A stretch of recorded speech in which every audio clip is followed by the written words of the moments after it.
All right. Hello and welcome, everyone. I'm James Orr. Tonight, apparently, we are going over your second Nomad property. How many people came to the presentation, your first Nomad property that I never gave? Anyone? Anyone go to that one? So this one is the sequel to your first one. It's about buying your second Nomad property. All the other classes about Nomad apply, but the second Nomad property one is, it was ideally about people that had bought their first house, their owner-occupants living in it, and this is sort of like the reminder of why you agreed to do Nomad in the first place. And it's going to go over some math of what happens if you don't continue on the Nomad path, what happens if you do one more property, and then what happens if you kind of do the full Nomad path as well. And so we go over a lot of numbers like that. And then, because there are certain things you need to do when you convert a property that you're living in to a rental, we're going to go over all the resources we have for you to convert a property to a rental, screen tenants, lease it out, manage property, all those different things. So it's sort of like that first rental property kind of class. So it's sort of what the idea is behind it. I don't know if I could tell this story.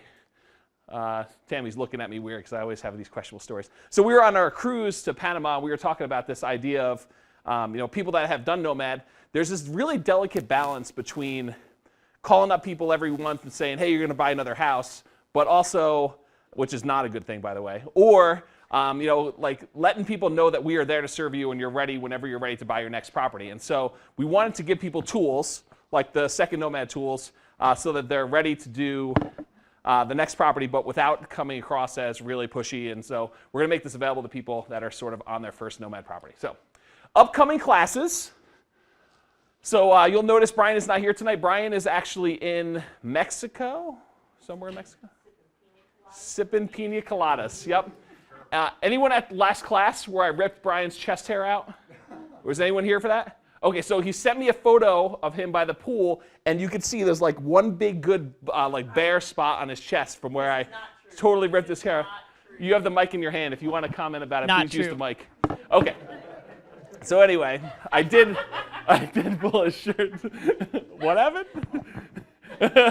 Okay. Anyway, so upcoming classes. So next week. We are doing the impact of property management fees in your rental portfolio. So I've been working on this new Nomad Calculator 3 software that allows me to kind of model real estate portfolios and analyze them.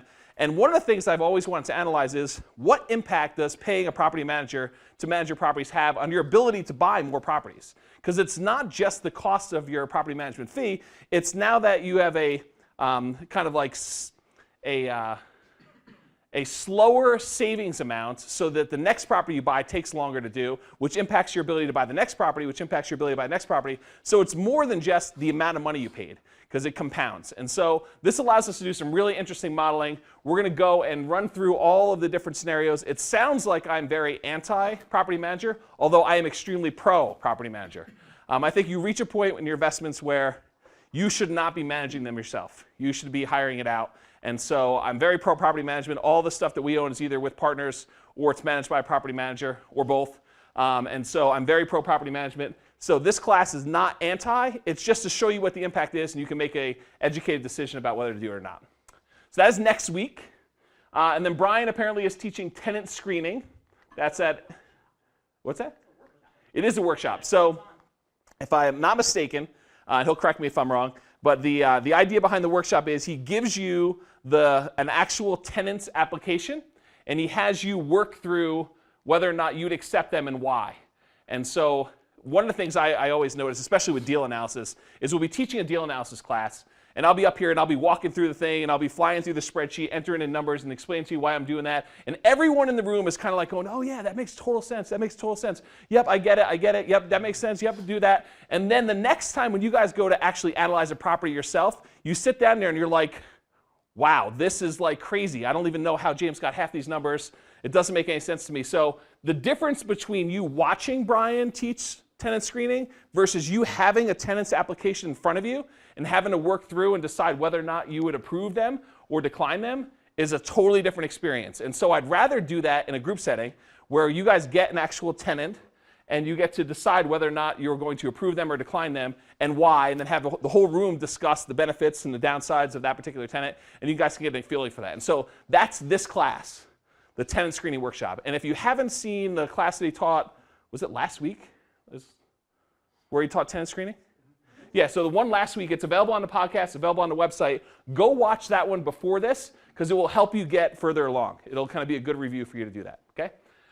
And then the week after that is Brian's birthday. So Brian's birthday is tax day, for those that don't know. And he's not quite 50 this year. But basically, if you come to the birthday party, it's going to be, what? Why is everyone chuckling? He's not 50. What's that? Oh, he's not 50. Well, I just said he's not 50, right? He's not quite 50. So that's a true statement. It's very true. So anyway, there's a networking party. Basically, there was one year, our birthdays are like exactly 3 weeks apart or something like that. And so there's one year where we had class on both of our birthdays. We were like, forget this. We're not doing class on our birthdays ever. So every year we have basically a birthday party for Brian, and we have a birthday party / networking party for Ann Craig.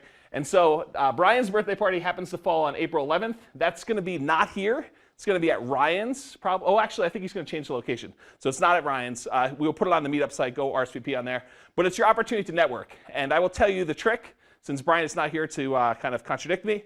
If you buy Brian a beer, he will answer almost any question for you. So if you have any question about anything, basically you say, hey, Brian, I'd like to buy you a beer, and he will answer any question you have. Okay? So go ahead and buy him a beer that night, and he will do that. It does not work with me. I don't drink beer at all. So you can't buy James a beer and ask him any question. He does like Odell's. He does like Odell's. Yep.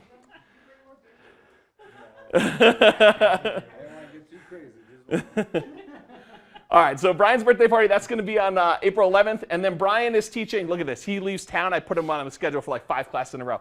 Property management mastery. So he's going to go over all the things about managing a property once you have your tenant in there, how to go do your walkthroughs, how to do all the stuff that you normally do when a tenant is living in the property. That's the property management part of it. So that class is coming up on April 18th. And then finally, solving tenant challenges. Tenant has a non-running automobile sitting in their driveway on blocks. How do you deal with that? Tenant is not paying rent. How do you deal with that? How do we deal with evictions? How do we deal with giving notice to tenants that are not abiding by the lease? How do we deal with all those types of tenant challenges? That's this class, April 25th.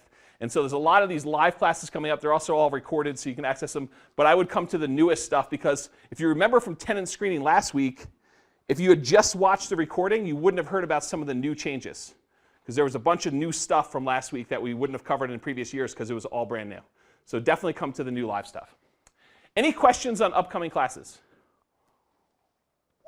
Okay. A couple general announcements before we do stuff. If you're brand new and you have one of these, can I borrow this, Tina? If you're brand new and you have one of these sheets, if you fill out this sheet front and back, especially back bottom, basically Allison will trade you for the Nomad book. So you go over to Allison and she will trade you once you fill in your form for a completed Nomad book. How many people have gone to the podcast and left not just the star rating, but a written review saying how awesome it is?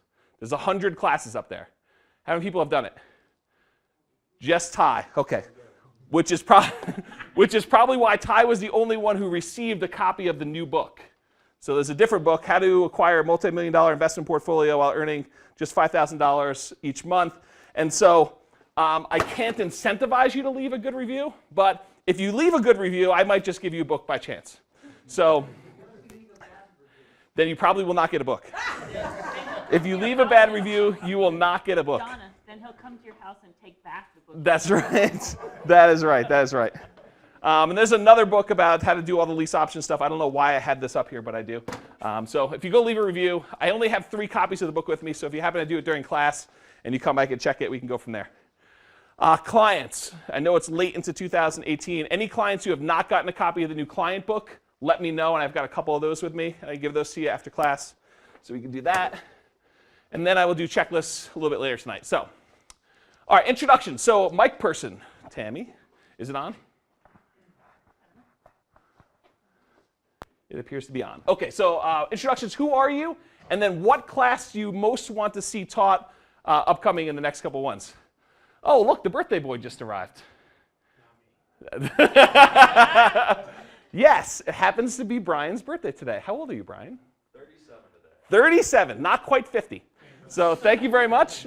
We were talking about Brian's birthday and how he's not quite 50. So happy birthday. Thank you. You're welcome. I'm glad to see you here on your birthday night at class. Of course. What better way to celebrate than Craig? There you go. That's a good idea. We'll have to give him $1 afterward. All right. What's that? I agree. Mic person, what is going on? Okay, so introductions. Who are you, and then what class do you most want to see taught upcoming? Elijah? I'm Elijah. I don't have a particular class that I'd want to see more than others. I just enjoy coming to each one of them. Even going around the second time, picking up new information the second time, seeing some of the classes. That is super interesting how when you come to a class that you've already been to before, you actually learn new things. It's almost, yeah, it doesn't amplify your voice, it does it for the recording, so please do use it. Yeah. Yep, so that's good. The coming to the classes and repeating them, actually you do pick up additional stuff, so thanks. Hi. I'm Tina. I live in Cheyenne. I've been there for about 4 years. There's not a lot there, so maybe I can gain some wisdom here and use it. In Cheyenne? Maybe. Yeah, it's possible. Awesome, thanks, welcome. Hello, fellow Cheyennian. I'm Angel from Cheyenne also. You also drove down from Cheyenne? Yes, we did. All the Cheyenne people in the front row. Anyone else from Cheyenne? Yeah, just you three. So everyone in the front row is Cheyenne people. So except you guys. Whatever I learn here is valuable to me because it's about what I want to work in. So it doesn't matter what it's about as long as I'm learning. Awesome, very cool. Thanks, welcome. I'm Julie, and I just saw it and now I lost it. But yeah, I'm into all these. Okay, very cool, thanks. I'm Ty, and I would like to see the boring class, LLCs. And Oh, the asset protection legal, ones? Asset protection. Okay, Yeah, that one. all right. You know you have access to that recording, right? Okay. It's just the one that. You always want like the new one? Okay. Nothing's changed on the asset protection LLC one. Although there actually is one little thing that changed. There's a additional tax benefit from this last thing for having the LLCs, right? Pass-through entities. Yeah, so there's a little change there. I guess we'll have to do that. Brian will teach it. Hi, I'm Allison Thompson, and I would really like to see the tenant screening and all of the tenant and property management mastery because that is what I am doing. Very cool. Awesome. Well, those are coming up. Hi, my name is Donna, and I've been here, I'm on my second year, and so some of these classes I've seen, this is a new one, thank you. You're very welcome. This is brand new for me, too. But the classes I most enjoy is the property management stuff, because that's really where I'm, going on my third now property, and I just always need to learn more. Totally. Awesome. Thank you. My name is Dan. I enjoy just about every class, first or second time. One that I'd like to see would be, after you've done Nomad for a while, portfolio reorganization. Okay. I probably will do a new one on that because we have the ability to do some calculations with the new Nomad Calculator 3 that is really advanced portfolio optimization type stuff. Awesome. So we never had the ability to do it before. Basically, we were teaching it without having the tool. So it'll be good to do. Hi, I'm Matt. I guess I really want to see just the standard plain vanilla Nomad because I haven't actually seen that class yet. I've seen like, the variations, but I haven't seen the original. Okay. So like your first Nomad property, the one that doesn't exist. Mm-hmm. Yep, exactly. Awesome. Hi, my name's Rob. I think you guys teach a class on paper filing organization. Is that true? Oh, bookkeeping and accounting? Yeah, bookkeeping. Oh, yeah, yeah. Yeah, so I'd like to see that. That's one of the classes that it always surprises me that people even show up at. I thought would have been like the most boring class ever, but apparently a lot of people really like it and they come and they're into it. So, what's that? A lot of people are bad. I agree. Yeah, Brian teaches that one though. He basically goes over his spreadsheet. So that's coming up, I'm sure. Yeah. Hello? I am Patrick, and I would like to see you and Brian kind of debate like alternative seller financing and wrap stuff. Like, could you guys do that one, or do you guys? That's pretty funny, actually. Yeah, we probably could debate that. I think that's something that I would like to see. Actually, is how do you overcome certain objections? Those are all. Okay, so do you know what you're asking for? You're asking for seller presentations, which is the class that I swore I will never ever teach again. They roped me into doing one version of it. There's a recording of it on the website, but I don't think I'm ever doing that again. There's actually quite a bit to teach. I'm not up for it, emotionally or mentally or whatever. So, yeah. I'm Tammy, and I'd like to see Royce Quintana teach his first class. Wow, what is Royce gonna teach? We'll have to see. You can think about that while the mic's coming to you. You can announce that when yeah. the mic. Hi, I'm Denise. I always learn something when I show up, and it's still would like to see more lease options. Awesome. And Denise was saying before she got on mic how much she loves the new microphone system because it allows her to make sure she gets recorded, and she likes passing it around. And so, yeah, thanks for coming, Denise. Hello. I'm Brandon. New into real estate investment. Own one property, getting ready to do my second Nomad. Nice. This is just for you. Yeah. And along with Denise, I've seen lease option before, but I'd like to do it again. You like to see the lease option class again? Yeah. Like which part of the lease option? Like the paperwork part or the unraveling part or? Unraveling, how to do it, and how to, yeah, I don't feel like I have a good grasp on it, and it's something that I definitely want to do, but. Okay, because we do have a bunch of classes on lease option. We're happy to teach it again, but we do have some recordings if you need it before then. We have ones on how to do deal analysis for lease options, like when you're selling a lease option. We have ones on the paperwork for the lease option part of it. You combine the lease class with the option part of the class. I have a whole 2-hour class of just the option. And then there's, in addition to that, there's a class that Brian taught about how to unravel the lease option, basically when your tenant buyer is ready to buy. There's a whole 2-hour class on that. And I think basically those cover the major parts of the lease option component that's different from everything else. Everything else is the same. But yeah, we're happy to do another one, and I'm sure it's on the schedule somewhere, so thank you. Curtis. I'm Curtis, and there's all sorts of classes I'd like to see taught, but I guess I hear asset protection being a good class. Yes, asset protection is a very popular class, which that surprises me a little bit too, but I guess people want to see it, so it's coming. Hello. Hi, I'm Lashana. I've been doing real estate for about studying it and doing it for 5 years. I would really like to see classes on comparing our market to other markets and like stats and information. Like market selection if you were considering investing in other markets? More like comparing this market to other markets. Like other out-of-state markets? Other out-of-state? Yes. Yes. Yes, every single other market in the world would be great. So what's like interesting to Puerto about Rico. What's actually very interesting about that is I've been thinking about that, not in the way you described it, but in a slightly different way. So one of the things that is occurring to me as I make my Nomad calculator is being able to put in what a prototypical house in Atlanta might be, or Memphis, or Denver, and then showing how Nomad would vary based on doing Nomad in Atlanta, or Nomad doing in Cheyenne, or Nomad here in Fort Collins. Yeah. And with the new calculator, we can actually show on the same chart how, 3 or 4 or 5, you can do much more than that, it starts to get really busy, but we could show how they kind of compare to each other, and I would be willing to do that. The challenge for me is I don't know Atlanta, and so I don't know Memphis or Cheyenne, and so I would need to reach out to 100 different real estate agents to be able to say, hey, go pull a really good rental property from your market, give me these 37 variables I need, and then let me run my software on it, and then I can sort of compare. I want to do it because I think it's going to be super interesting, but I am not willing to do the work right now yet of going out there and finding 100 agents. Yeah. If there's someone who would like to volunteer to do that, I totally have the ability to run the software and actually do it, and I would be willing to present it to explain what's going on, but I'm not sure I have the capacity to do like 100 agent reach out right now. So well, for example, like I looked at a house, my friend sent me a listing from Texas, but I don't know the Texas market either. Right. And I didn't know this town even, but and that's the hard part. So I was figuring that the appreciation, granted I didn't look at it, but I figured, if it's 95K now, it's probably going to be 95K in like 10 years. Like, what is Brian's class on? Yeah, the CapEx class. CapEx class. Yeah. Yeah. So it's like that. But for a rental, if you're just wanting cash, it would work. So it could be a potential Nomad. I totally get it. And so here's the challenge, right? If you think about our market as an example, somebody coming in from outside of our marketplace, they may go find a property. And the example I always use, and I don't mean to pick on it, so I apologize if anyone lives in this particular neighborhood I'm about to throw under the bus.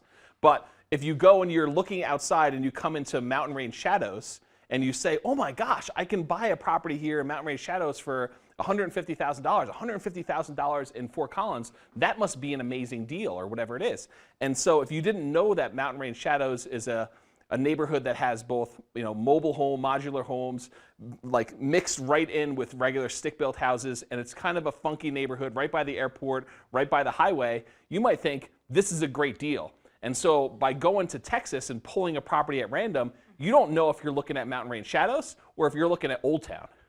And so you need to know the market is so specific to, just being localized. It's really, really hard to do that.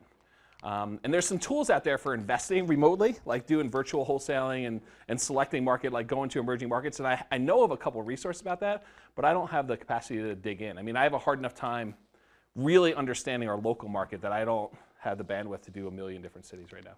Yeah, you guys have something to say, Angel? If you do, you have to grab the mic. I guess, would you say that the best option is then, if she's wanting to, for instance, shop around in Texas, then she needs to call up a few Texas or whatever people, real estate agents, and see what their margins are over there, and that's the only way she gets to compare it. Otherwise, you'd have to do what you're saying, 100 or whatever. I think if you're going to invest in another market, you need to feel super comfortable and find someone who is super, super knowledgeable in Texas to be able to do that. And one of the challenges with just real estate agents in general, just kind of like inside the business looking out sort of thing for you guys is, especially on the buy side, the brand new, very well-intentioned but not competent, not experienced real estate agent is the same exact cost as the top third real estate agent who did 50 transactions last year and knows the market really well and knows how to analyze deals. They cost the same amount. And so the challenge really is, how do you find the really, really good experienced one and have them work with you versus the well-intentioned newbie? And so it's sort of this hard thing to do when you're coming in from outside, is that you don't know, you don't have the network built up. Yeah. Thanks. Nick. Hi, I'm Nick. I saw the bookkeeping webinar, so I wouldn't mind seeing a live. Was it good? Was the recording of it good? Yeah. That's amazing that people even watch the recording. It doesn't make any sense to me. Donna's like, she's shaking her head like all knowing. Yeah, bookkeeping's awesome. Hi, I'm Sarah. This is the first time that I've been here. Oh, okay. So I'm kind of in sponge mode. I'm Sure. absorbing. So I'll just come and see all the classes that you have coming up. Very cool. Thank you. Welcome. Hope you like it. Hi, I'm Lisa. I got my real estate license about 4 months ago. Oh, I just feel so horrible now. I wasn't talking about her. Well-intentioned newbie. But I'd like to learn what clients are wanting and needing with their investments. Yeah. And I hope to have my own investments here. We were accidental landlords in Ireland. We still are. Yeah. With our family home and moving here, so. Very cool. So I know a little bit about Ireland and the market there, but yeah, so I just want to know more to help my clients. That's awesome. Great. I appreciate it. Thank you. Welcome. And I did not mean to throw you under the bus. It's good to see that you're here trying to learn versus the people that are not here who are not trying to learn. So that's actually a big plus. So thank you for coming. Birthday boy. Hey, my name's Brian, and I'd like to see a whole series of seller presentations to different pockets of sellers. You are lucky it is your birthday. Or this might have been your last class. Thank you for coming. I appreciate that. No, I echo everybody. As far as seeing classes over and over again, I glean more information out of every time I've seen different classes. They're always different. You put more information into them, update the information, so anything that you and Brian teach, I'm game. Yeah, I appreciate that. And there's a reason why Brian, who could teach half of the classes I do at least, still comes and listens to him, because occasionally I'll say something that's like really nuanced and it'll trigger something about Brian, about how he understands something, and vice versa. Sometimes he's standing up in the room and I could teach most of the classes he teaches as well, and he'll say something in a weird way and I'll be like, hey, wait a minute, so you said that, does that mean this? And then we go down this kind of like side tangent where most of the room is disengaged, but Brian and I are having a one-on-one conversation in front of everybody, which is super interesting to me and him, and that's one of the things you get, is these like really nuanced, small detail type things. So thanks. I am Royce, and what class are you teaching is your question for tonight, not oh, the no, class no, you no. I have one for James, though. Oh, okay. It's along the lines of Nomad. I want you to teach adverse possession Nomad.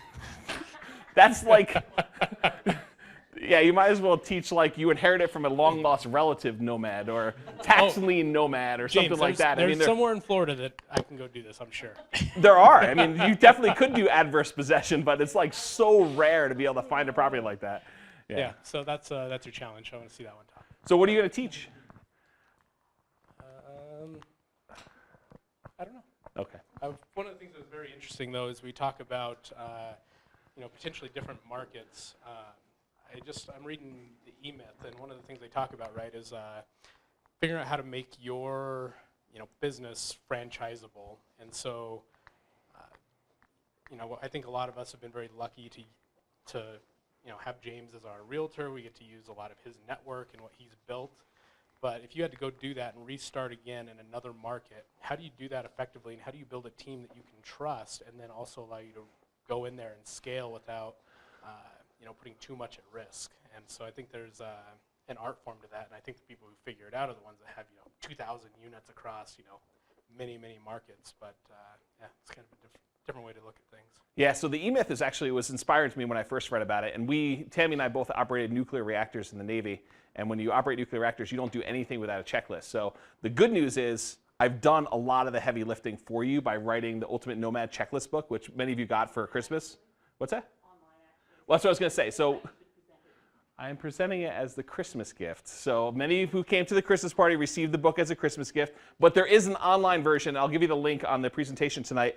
But yeah, the idea is to make it so that someone else can step into your business and operate it. And I've done a ton of the heavy lifting for you by giving you the entire checklist you need, everything from your first meeting with your real estate agent, through financing, through selecting the property, through going under contract, through contract to close, through putting your first tenant in there, and then turning tenants over and asset protection. It's all in this book of like 400 pages of checklists. And so it's almost like your operating system for running your business, and it's all available online for free. So you guys are welcome, and basically it's a resource for you based on E-Myth and some of the stuff that we grew up doing. So yeah, thank you for bringing that up. Hello. Hello, my name's Caroline. Two things that I'd kind of like to see. One, I'm not sure is your bailiwick, but it would be how to buy foreclosures. Okay. And the second one would be how to keep more of my own money, like in self-directed IRAs and things like that. So we did the self-directed IRA class super recently. Yes. You want to see us teach that again? Well, is there anything else that will help us keep more money when we get into this? No, we went over as much as we could in the self-directed IRA. Was there something you thought was missing from that? No, it was a good class. It was pretty thorough. Yeah. I was just wondering if there's any other possibilities of things that we could use besides the self-directeds. Like seller financing? Like tax havens or things like that. Oh. All right, I'll have to think about that one. As far as foreclosures go, the foreclosure market here is just really small. It is. And so there's not a lot of foreclosures. When the market's going up 9% a year, even if someone bought a property with nothing down and the market went up 9% in the first year, they can still sell it with a real estate agent and not be upside down. And so it's hard when someone could go around, put a market, not pay their mortgage, put the property on the market and get multiple cash offers on it in one day, where you don't need to go into foreclosure. And so the foreclosures we're seeing are like really, really small number, and they tend to be pretty crappy properties. And so to find those, they're super easy. Just ask Tammy to set you up with a search for foreclosure properties, and she'll send you the 1 or 2 a month that we get. So there's not a lot. Or you can go do your own research to get pre-foreclosures. Yeah, pre-foreclosures is different. Yes, it Yeah. is. So pre-foreclosures is the motivated seller marketing one. So in order to get those, you can actually go buy a list of pre-foreclosures and do direct mail marketing to those guys, or door knocking, or whatever you're going to do. And we did a series of classes. It wasn't this summer. It was the summer before that. And there was like a whole summer. I think I did like 8 classes in a row on how to do off-market marketing, how to make presentations. That was where I did the seller presentations, and where we talked about deal structuring and all the creative finance stuff. And so there's like a whole series of classes in there that we taught and went into like excruciating detail on how to do the whole business model. And so I'd go reference those. It was probably like not this last summer, but a year and a half ago, almost 2 years ago now. And they're both on the podcast, and they're also on the website. And there's a ton of resources there. And one of the reasons why we don't teach them is, in this room, if I went and I taught creative financing, how many people would spend money on postcards to do motivated seller marketing? Raise your hand, please. See? It's like 3 people. And so that's the challenge, right? And so I totally taught it, and we had 30 people in a room because people wanted to see what it was about. But there's very few people that are willing to come out of pocket and spend the money on the marketing. And so for those that are willing to do it, go watch the recordings because they're awesome. And I've done a ton of it, and there's a lot of experience and a lot of like tools you will never see anywhere else. You can go pay $30,000 to all these other gurus to kind of teach you stuff, and they don't have some of the stuff I have. For example, I built myself this like amazing spreadsheet for analyzing, putting marketing in, time and money invested, and then each step in the process, and it tells you at the end what your dollar per hour is, what your profit is, what your time invested was, and it's like you just don't see it anywhere because no one's creating tools like that. And so that's all available too on the. What's the name of that class? I don't know. Okay. Yeah, it's like 8 of them. Okay. And It's a like, series of them. There's a series because basically we covered one day we covered that spreadsheet. Another day we covered what you actually send in the mail. Another day we did calls from sellers, like how to talk to a seller on the phone. Another day we did deal analysis. We went over all the different creative financing strategies. Another day we did the whole tenant buyer thing is part of that process too. And then we did a whole bunch there's like a whole bunch of stuff in there. I forget what's all included, but it was like 8 classes. It was a whole summer of classes on that. Yeah. Thanks. Oh, someone got skipped. I'm Angie. This is my first time at a class. Oh, very cool. And this is my daughter, Caitlin, and I brought her so that maybe she will help motivate me and keep me from wimping out. Nice. So I have one property and would like to buy another. So if you want to actually work on yourself for achieving your own goals, the goal setting class is amazing. Anyone come to the goal setting class where I walked you through the exercises? Was that good? Yeah, so that actually will help you, like, encourage you to set your own goals and then how to make sure that you follow through. Okay. So it's really, really good stuff. And the recording's on the podcast as well for free. Perfect. Yeah, awesome.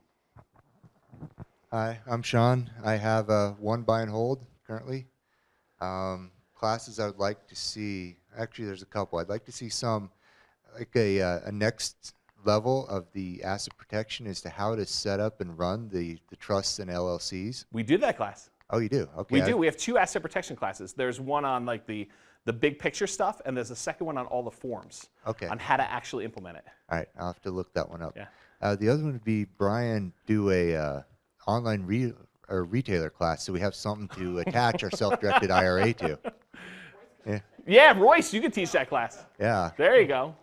Yeah, okay, that's good to know. I appreciate that. What's that? You said okay? All right, so Royce is going to teach that class apparently. All right, anyone else we missed? Okay, good, awesome. So, so for those that don't know, and I'm going to try to post up, it's unusual for me to do this, but I might post up the slide deck for this particular class on the website so that you guys can access all the links. Because there's like the second half or the second last quarter of the class is like all the different resources you will need in order to do your second Nomad property. And so there's a lot of them. And rather than write them all down, I figured I would just put it up there. But this one actually has all the classes. I shouldn't say all the classes. There's like 5 classes or 4 classes of all of them in the series, over 100, that are not locked down so you can't access them. Only clients can access them or people that are paying money to be premium. So go to podcast.ncraig.com and you can get access to 100+ classes and you can go on there. So your second Nomad property. So if those of you that have never heard of Nomad before, new people here, basically Nomad, the original plan is you buy a house as an owner-occupant and you buy it as an owner-occupant so that you move in. You can put little or nothing down. You can buy a house with nothing down. There's 3 different loan programs for nothing down. There's a loan program with 1% down, although Patrick called me today and told me the 1% down loan program is actually sunsetting in May 30th. So unless you have a property under contract by May 30th, that particular 1% down loan program is going away. So you'll have to use the 0% down USDA, 0% down VA, or the 0% down like or Compass Bank or whatever it is that does the extra one. And then after that, there's a 3% down loan program. You can do 2 of those. And then after that, you can do FHA if you want to do 3.5% down, or you do FHA first if you find a duplex, triplex, or fourplex. And then after that, after the 3rd property or so, you're doing 5% down for all of them after that. Okay? So that's the kind of financing. We're doing that to get owner-occupant financing, little or nothing down, lower interest rate, which is becoming a much bigger factor, by the way. As interest rates go up, your cash flow is being impacted. And so it's much better to get these owner-occupant financing interest rates, live there for a year, and then convert the property to a rental and buy another home to move into. So the old Nomad property was owner-occupant, get owner-occupant financing, move in, live there for a year. How many people think, I'm going to improve on James's model. I'm not going to move into the property. I'll tell them I'm going to move in. I'll get owner-occupant rates, but I'm actually not going to move in. Who thinks that's a good idea? Besides Royce. So it is not a good idea. That's called loan fraud, and you will go to prison for doing that. So please do not do that. Do not try to improve my system.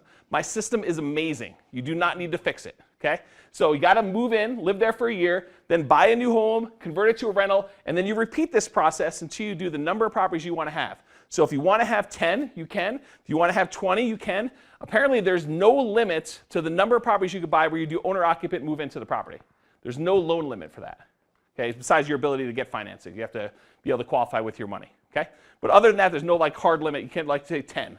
which there is a limit for Fannie Mae loans, 20% down. It limits you to 10. And then you have to go to portfolio. But if you're doing owner-occupant, you can still get 30-year fixed financing. Okay, so this is the original plan. And we usually taught people, do 10, because 10 is a good number, and you can do it. And so that's what we used to do.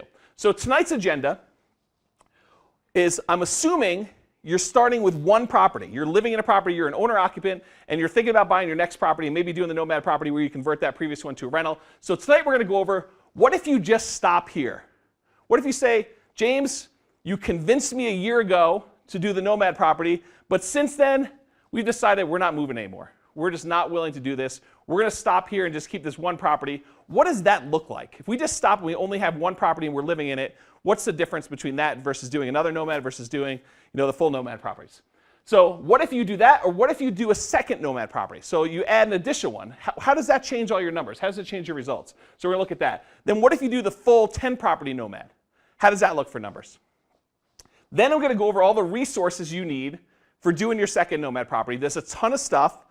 We've been doing these classes since 2003, so that's like 15 years now. So at this point, we have a ton of resources for you. We've thought through the entire process. I've written checklists for almost every part of the process anyway. So we know what you need for being able to do the whole model. And so we have all those classes available for you. And then we ask in class, like we did at the beginning of this one, and we say, what classes do you want? And if there's any ones that we don't have that are not crazy, then we go ahead and teach those. Okay? So there's tons of stuff that's available, and I'm going to give you a guided tour because there are a lot of people, even in this room, that don't realize we have those classes already. And so people that are listening to this will be able to see what resources we have and where to go to find them. And so it's going to be a guided tour of all the amazing stuff you already have access to from me. And then I wanted to just make this note because I went and counted. The typical college class is 45 classroom hours. So we have about 5 semesters of real estate investing classes worth of material that we already have available. Okay? So if you're thinking to yourself, I wish I had a master's degree in real estate investing. Good news is you do now. You can go and watch all the classes, you can get all the information, and it's just packed with a ton of stuff. Oh, wait, James, there's a comment from the peanut gallery. Are we going to start assigning like papers and degrees? like having final exams and We should do midterms that. and We should totally do that. Maybe Brian will teach a class on that, like the final exam stuff. Okay, so that's the agenda. So I assume you're owning your first home. We'll be talking about getting your second Nomad property. If you don't own your first property, you absolutely should. Okay? Is there anyone in here who thinks, I don't think it's a good idea to own my first property? All right, I'm not going to need to persuade anyone tonight. That's good. So here are the benefits for those that are listening to the recording. You get a month free rent. And so Patrick and I had a discussion about this live in front of the class, I don't know, 3 weeks ago or so.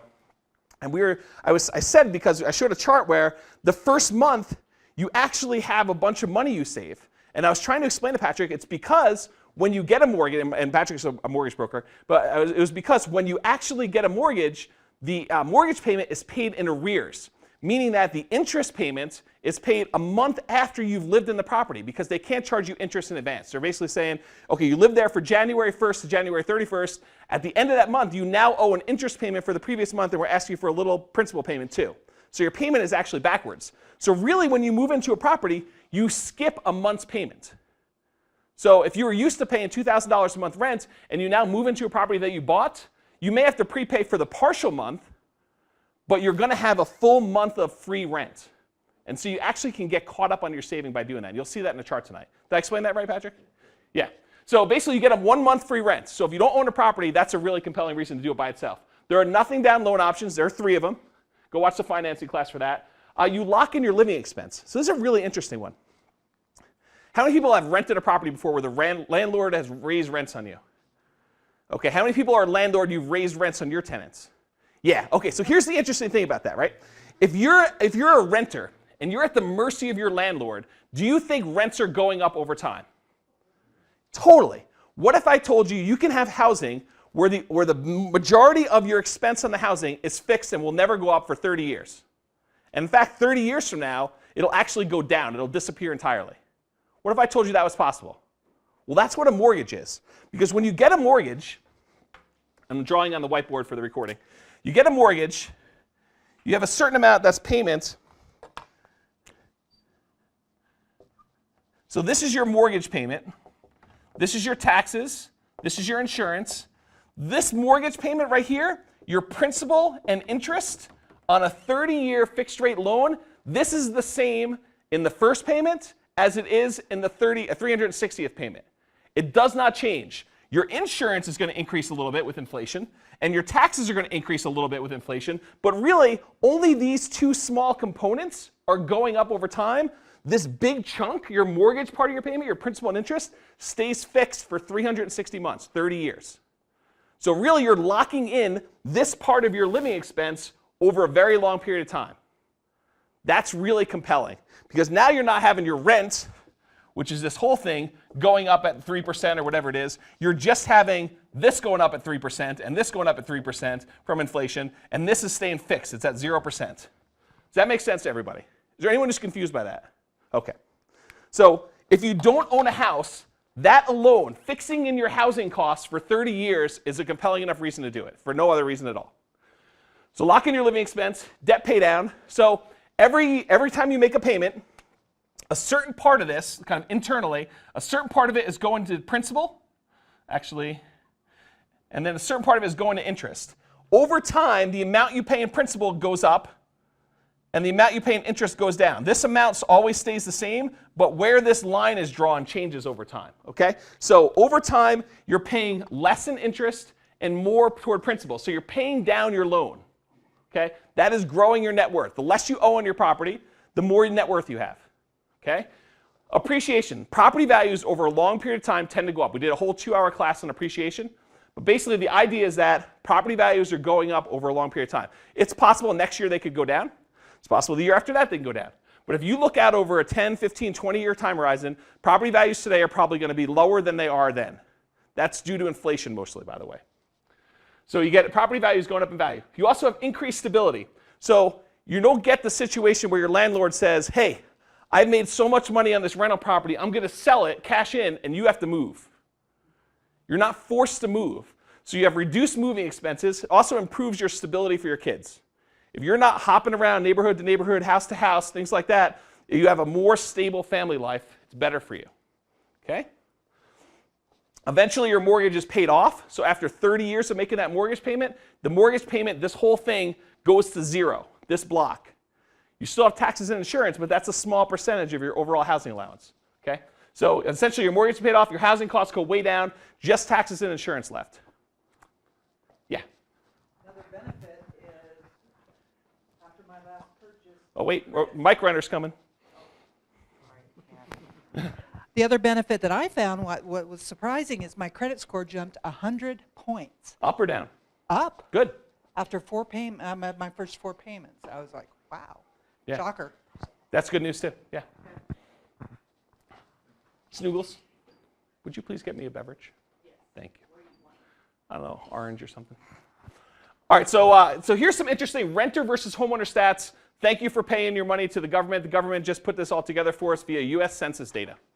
So here's what it is. This is a chart, and we don't have the current one, but we have ones from several years ago. So in 2010, the average net worth of a renter was $5,400. So you compile all the renters, and they have a net worth of $5,400. The average net worth in same year, 2010, the average net worth of a homeowner was $187,000. I'm going to let that sink in. If for no other reason, would you rather be a renter who has an average net worth of $5,000 or a homeowner who has an average net worth of $180-something thousand? Yeah, homeowner. So and the way that we kind of logic through this says, hey, listen, if one house is good, why not get 10 with the Nomad model? So if you kind of think about the math in that way. So basically, the tenant was $5,400 in 2010, $5,400 in 2013, and 2016 they're estimating $5,000 as an average net worth of the renter. This is the differential between tenant and homeowner. So $182,000 back in 2010, $190,000 in 2013, and $220,000 difference projected for 2016 before they had their numbers. So it's significant, the difference between a homeowner and a renter. All right. Any questions on that? I'm even doing a good job pausing for questions. I don't usually. I just ask and turn around and continue teaching. So I figure people will let me.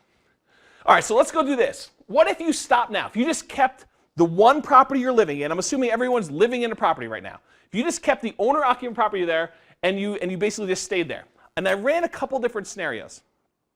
So when I wrote the crazy how to do this whole thing on 5K a month, that book, oh, here it is, this book, when I wrote this book, I assumed that people were getting regular raises and their expenses were going up as well.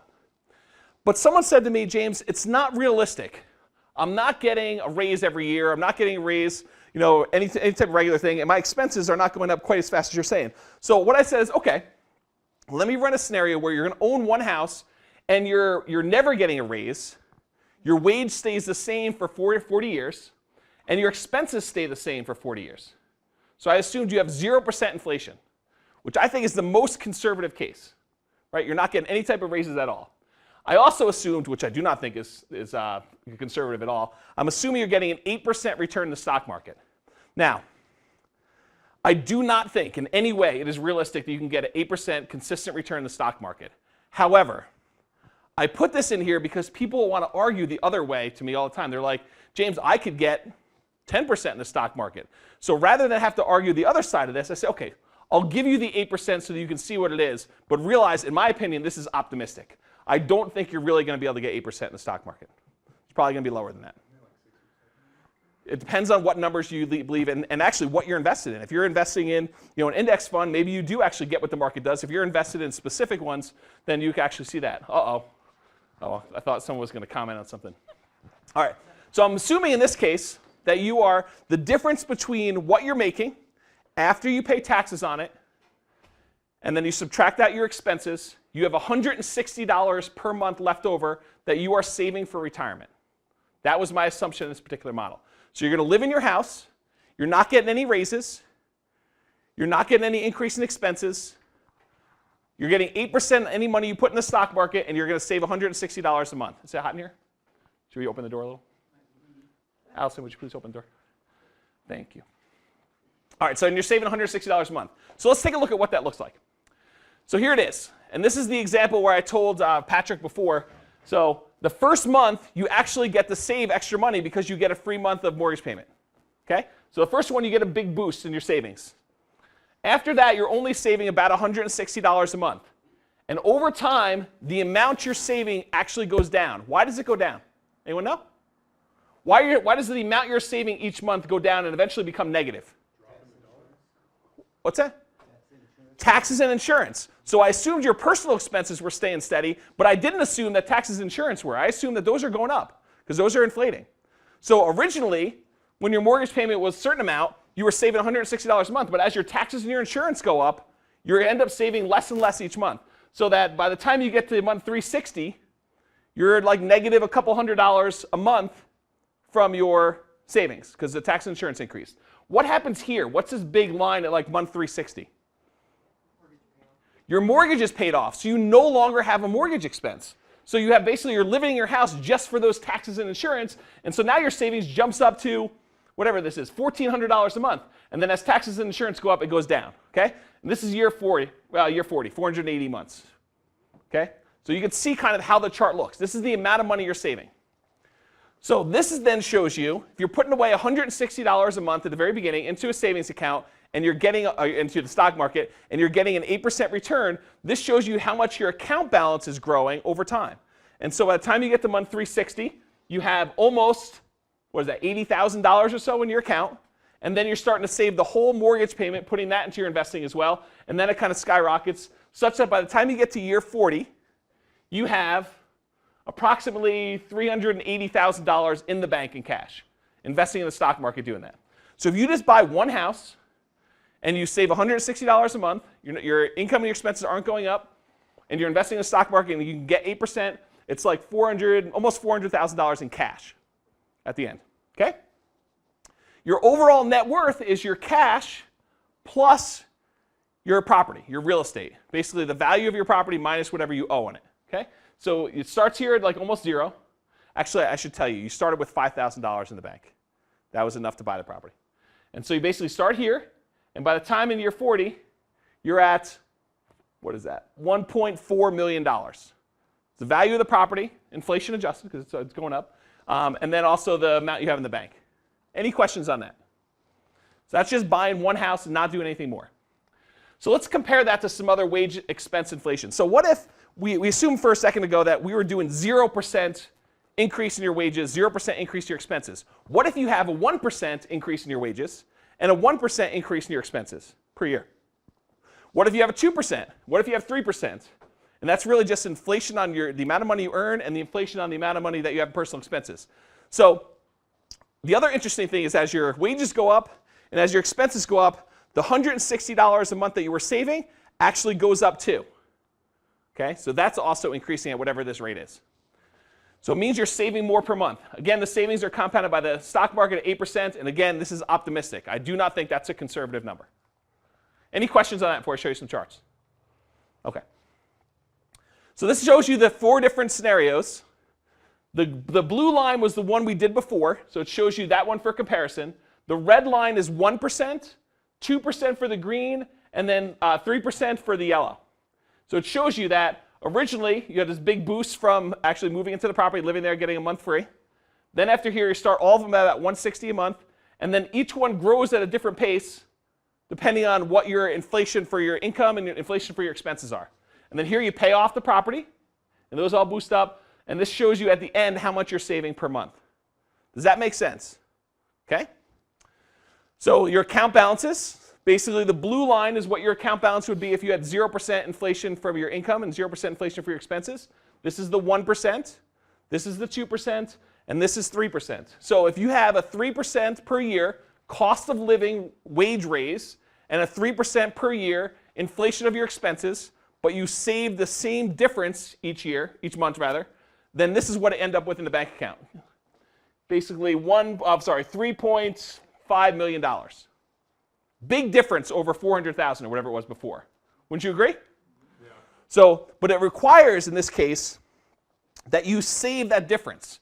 So you're not trying to, if your wages go up 3%, and your expenses go up 3%, you're not making your expenses rise to meet or exceed your wages, which is what a lot of folks do.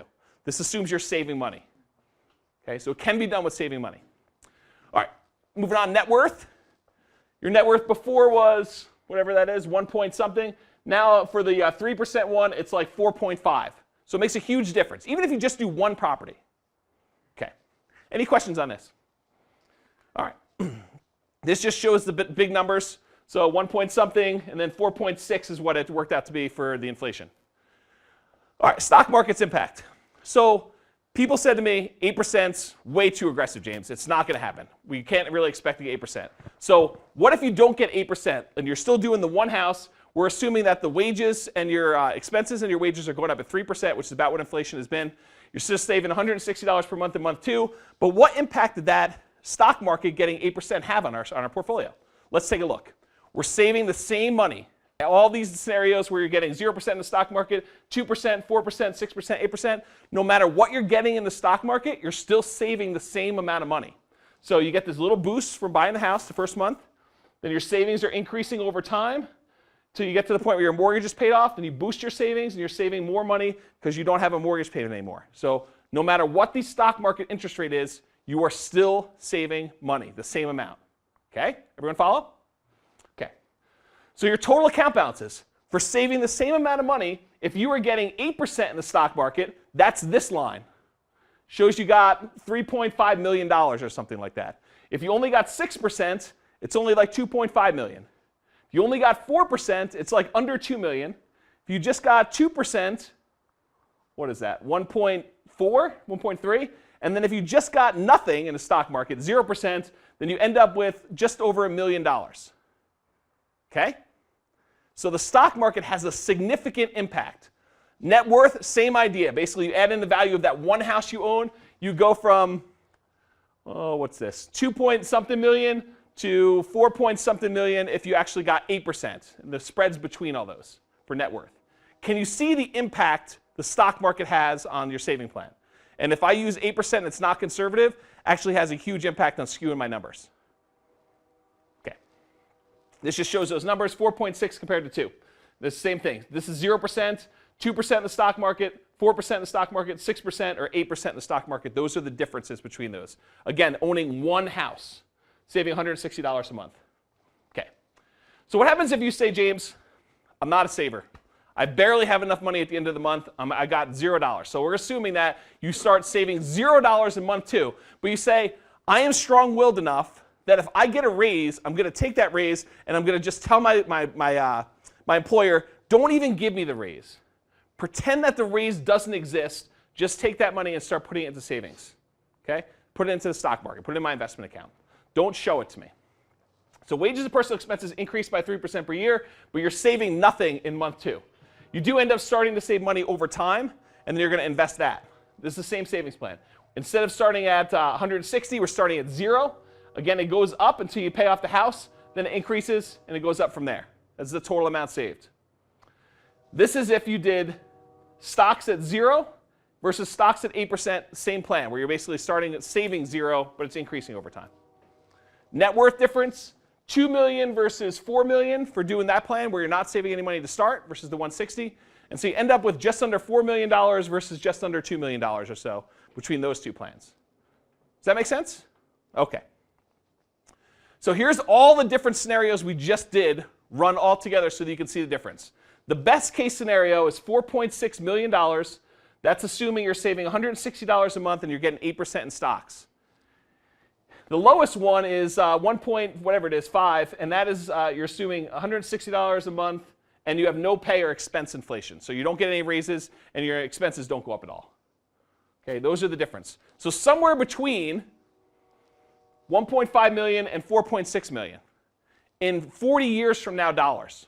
So what is that? What is 40 years from now dollars really worth? Anyone know? Yeah, the rule of thumb is about a third. So now, basically, 40 years from now, you have about, what is this, $1.5 million in net worth. So here's the interesting thing. How much does it cost to live in a extended care, kind of like old person's home? This is all politically incorrect stuff. How much does it cost to live in an extended care sort of dealio? I think that's low. Yeah, I think it's closer to 8K. I think it's what you're seeing. And think about it this way too. If 5K is the lowest one you can find, do you really want to live in the lowest price care facility you can find? Right? Okay? So maybe the high is 20K a month or more, but maybe you don't want to live in that one either. Maybe you want to live in the 8K. I think the average for the country was like 7,500, something like that. And it depends on where you want to live too. So if you need $7,500 a month per person, and it's you and your spouse, you need $15,000 a month to live in a nursing home, old care, whatever you call it. I don't even know what the name of it is. So you need about that money. Tammy, you got the mic right next to your mouth, by the way. She's making all sorts of inappropriate comments, and it's going to appear on the microphone really loud. Yeah, it doesn't matter. It's like, let's bring my mouth up and whisper like this. All right. So here's the interesting thing. So if you have $1.5 million, math people, what interest rates do you need to be earning in order to have $15,000, basically $180,000 a year coming in order to do that on $1.5 million? So 10% would be $150,000. So it's more than a 10% return. Do you think, we just talked about how hard it is to get 8% in the stock market. Do you think you're going to be able to find something where you're going to be able to get more than 10% return? It's going to be tricky, right? So is $1.5 million enough? Probably not. Yeah, if you only want to live 10 months, sure, you got plenty of money for that. Absolutely, you're right, Dan. Okay. So now we've talked about if you just stay in the same property. What if you say to me, okay, James, you've managed to convince me I will move one time. This is like The Godfather. One time you could ask me about the family business. One time. So this is like you move just one time. You're saying, I will move once. Will that make a difference? Yes, it will. Let's take a look. You're going to buy another property and you're going to move in. You're going to do an owner-occupant loan, move into the next property. You're going to convert the last one to a rental. And as soon as you've saved up enough down payment from that $160 a month you're setting aside, you're going to use that as your down payment. I think I must have used 3% as your down payment. So you just save $160 per month in the stock market. You're going to get 8%, and you're going to use that money when you have enough to buy your next property. You're going to convert the previous to a rental. This is your second Nomad property. Does that make sense, everybody? You lived in one, You now don't live in that one anymore, and it's now a rental, and you've moved into a new one. It's your second Nomad property. What difference does it make? So this shows you a graph. The original plan was you just had one property and you kept it for 40 years. That's this blue line. In the new plan, you had one property, and then in month, whatever that is, 40-something, so it wasn't even a year. You actually waited until you had enough. There's near like 4 or something like that. You actually buy another property so that you have 2 properties now for that whole thing. And I know this chart seems really simplistic. Wait till I show you the one where you're buying 10 and this thing's going all over the place. So right now it looks really, really simple, but there's a reason why I'm showing it to you. So it shows you have 2 properties after month like 48. Everyone with you? Okay. So here's the total amount saved. Before, these were the same line. You basically lived in a property for a month, you got a free one. Then you come here, and in this month, you actually used the amount you saved started going negative on the second one, but before the line was this blue one where it went up here and then it increased when you ran out of your mortgage and it continued on. Now you actually bought a second property here, so it goes down a little bit for your savings, and then it goes here. Okay? So you got this little thing here, and it goes all the way over here, and then it extends out, and then this property eventually sells off, pays off, and then you actually get a little boost to your savings. So by buying a second property, your savings, your total amount your savings lags behind. You have less savings. Does that make sense to everybody? Okay.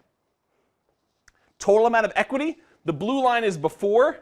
Eventually you paid off the property, and then your equity grew at a smaller rate because you're not leveraged anymore. Now all of a sudden you're doing this, you've got a second property. Now your equity is growing twice as fast because you've got 2 properties there. And then all of a sudden you pay off one, and then you pay off the other one, and it continues to grow.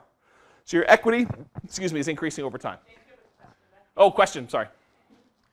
What was your down payment on the second property? 3%. Do you know what the dollar total was on that? No, but we could approximately figure it out. I think it was like a $330,000 property with 5 years of appreciation, so another 15% on top of that. It's probably 360, maybe 370, and 3% of 370. Where's the real estate agents in the room? All real estate agents can multiply by 3%. What's 3% of 370? That's like the only math they know how to do. It's probably like, 11K, something like that. So when you go back and you see the savings deplete, why doesn't it, what are we looking at here when this drops? Why isn't it dropping by that much? It's paycheck after inflation and taxes minus your new house expense. So your new house expense is probably more because your monthly payment is going to be more. Your taxes and insurance are probably going to be about the same. But you're now able to save less because you've got less money coming in there. Okay, that's the per month. I was looking at, Yep, it's per month. the savings total. No, we're going to show that in a minute. I'll show you bank account balance. Yeah, we're going to get to that one. Good question, though. So this total equity, we covered that one. Any questions? Did I cover that enough? Okay, and then this is the total true cash flow. So this should have a trademark by it. I invented a new term. So it's true. I invented a new term. So basically, true cash flow, as I define it, is your cash flow, including the amount you get from tax benefits, cash flow from depreciation, so your depreciation to cash flow benefit, and CapEx. And so when you include all 3 together, I refer to that as true cash flow. It's a term I invented. You won't see it in any textbooks. It's supposed to be trademarked. So basically, this is your true cash flow on the property. So before you had the blue line, you had no rental property. So you had no true cash flow. You had no cash flow on any of your properties. Are you guys debating my trademark term? No. Oh, you're debating something else? Debating whether the mic is needed or not needed. Don't put it in your pocket, please. Okay. So basically, you have this red line now shows you the cash flow you have when you converted the previous one to a rental. So this is the income, the cash flow you have on one property per month. And you'll notice when we buy the property, what happens? This is 0. What happens to your red line? You're negative. So when you buy your first property, I'm assuming you are negative cash flow. So for all of those folks out there that are like, James, I can't find a property that has positive cash flow. So should I buy the property? Well, I'm going to show you the results if you're negative here and how long it lasts and whether it's a good deal. But realize I am not picking a property from the MLS that's super amazing where you have positive cash flow to begin with. I'm trying to be realistic. This property was based on a property you could buy, brand new construction in Severance right now. All the numbers are legit. I just closed on one in February. So they're actual numbers. Okay? So in this case, it's negative cash flow. Part of why it's negative is, how much did you put down on this one? Not quite. How much? It was the first property you bought. 1%. right? So we put 1% down back here in month 0 when we bought it. Now it's converted to a rental, so it's negative cash flow. You're basically, think about it this way. If you had put 20% down in this property, it'd be about break even. Okay, it'd be about break even cash flow right there. But since you only put 1% down, 1/20th of the amount that someone who put 20% down, so instead of putting $60,000 down, you put down $4,000, $3,000. Okay? So because you did that, it's negative for a while. Eventually, it's going to go positive. Looks like month, I don't know, whatever that is, 100 or something like that. And then it becomes positive, positive, positive, positive. What happens here in month 360? Mortgage is paid off. Your cash flow goes crazy. And then it continues to increase every time you get a new tenant in there. Okay? So starts off negative, goes 0 here, then all of a sudden goes really boosts up at 360 and becomes positive. So that's the difference in cash flow. Before you had 0, now you have some. Okay? All right, now here's their total account balances. This is what I think Royce was trying to talk about. So in this case, you basically started off and you used to have your balance increasing with the blue line and just going up, going up, going up, going up because the amount you were saving was going into the stock market at 8%. Now, you put some money away and eventually, right around here, month 48, you have just enough to take a withdrawal, buy another property, and so the account balance is a little blip here. You can't see because it's really small, but that's where you put your down payment from your savings account and you bought your next property. And then your account balance is growing over time until it gets and it surpasses this. And the rate is actually faster on the red line when you have your rental property. It's going up quicker. That's your account balance. Any question on that? Okay. Net worth. So the blue line was you having the one property you lived in and putting the money in savings.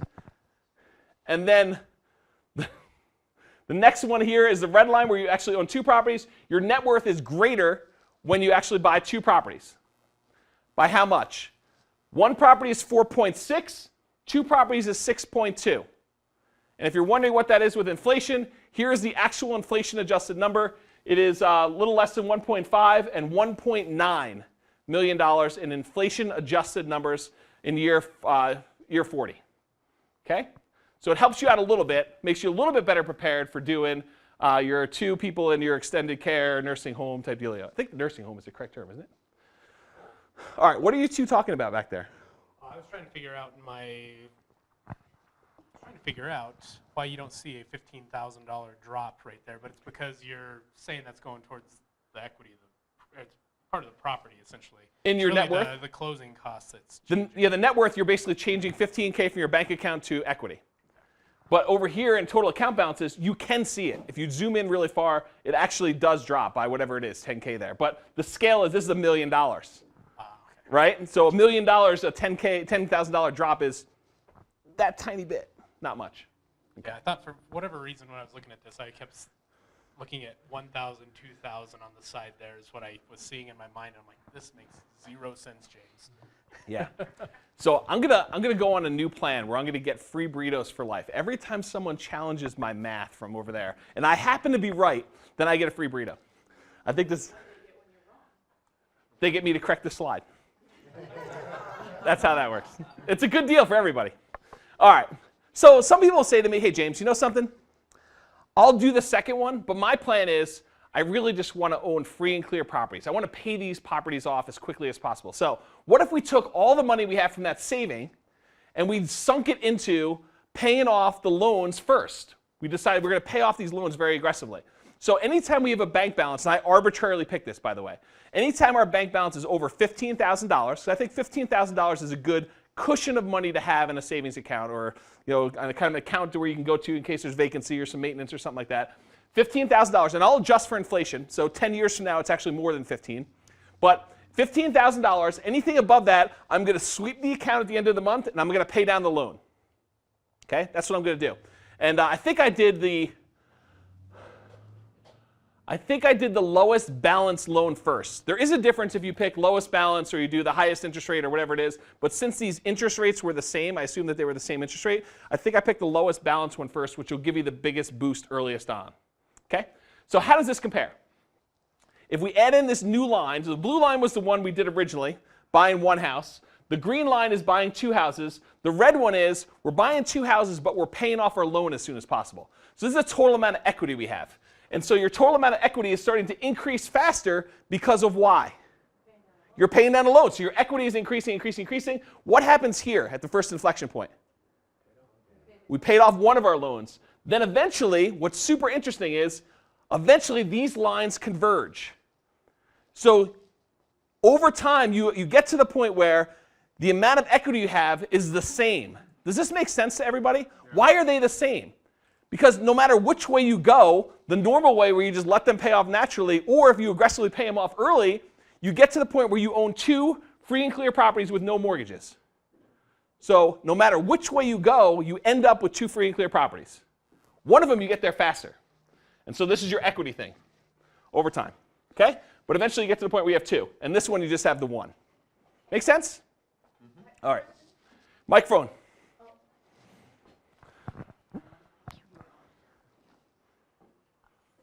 Is that strategy good if you're going to hold on to that house or sell it? It depends. And this is one of the reasons why we built the Nomad calculator, because it depends on what you're trying to accomplish. If you took the same money and instead of actually investing it into paying off loans, right? If you actually decide to use that to invest in more properties, it might be better to do the more properties, depending on what your end goal is. Because if you do that instead, now you acquire a larger number of properties, you have a larger overall net worth, your cash flow may be a little bit different, because with one you're paying off the loans earlier and your cash flow improves, but with the other one you may have 10 properties where you're all getting cash flow contributions. So it depends on what you're trying to do as to how the numbers play out. And it's a really interesting kind of problem to solve because it's different for everyone. You tell me I already own 3 properties, now I want to go buy maybe 3 more. It changes everything versus someone who says, I want to do the full Nomad model, because we may change how the math works out, whether you should pay things off or not. In general, think about it this way. If you pay off your mortgage, you are getting whatever the interest rates on your mortgage is as a return. So if you have an interest rate of 5% and you take the money and you pay off that mortgage, you're getting a 5% return on that extra money.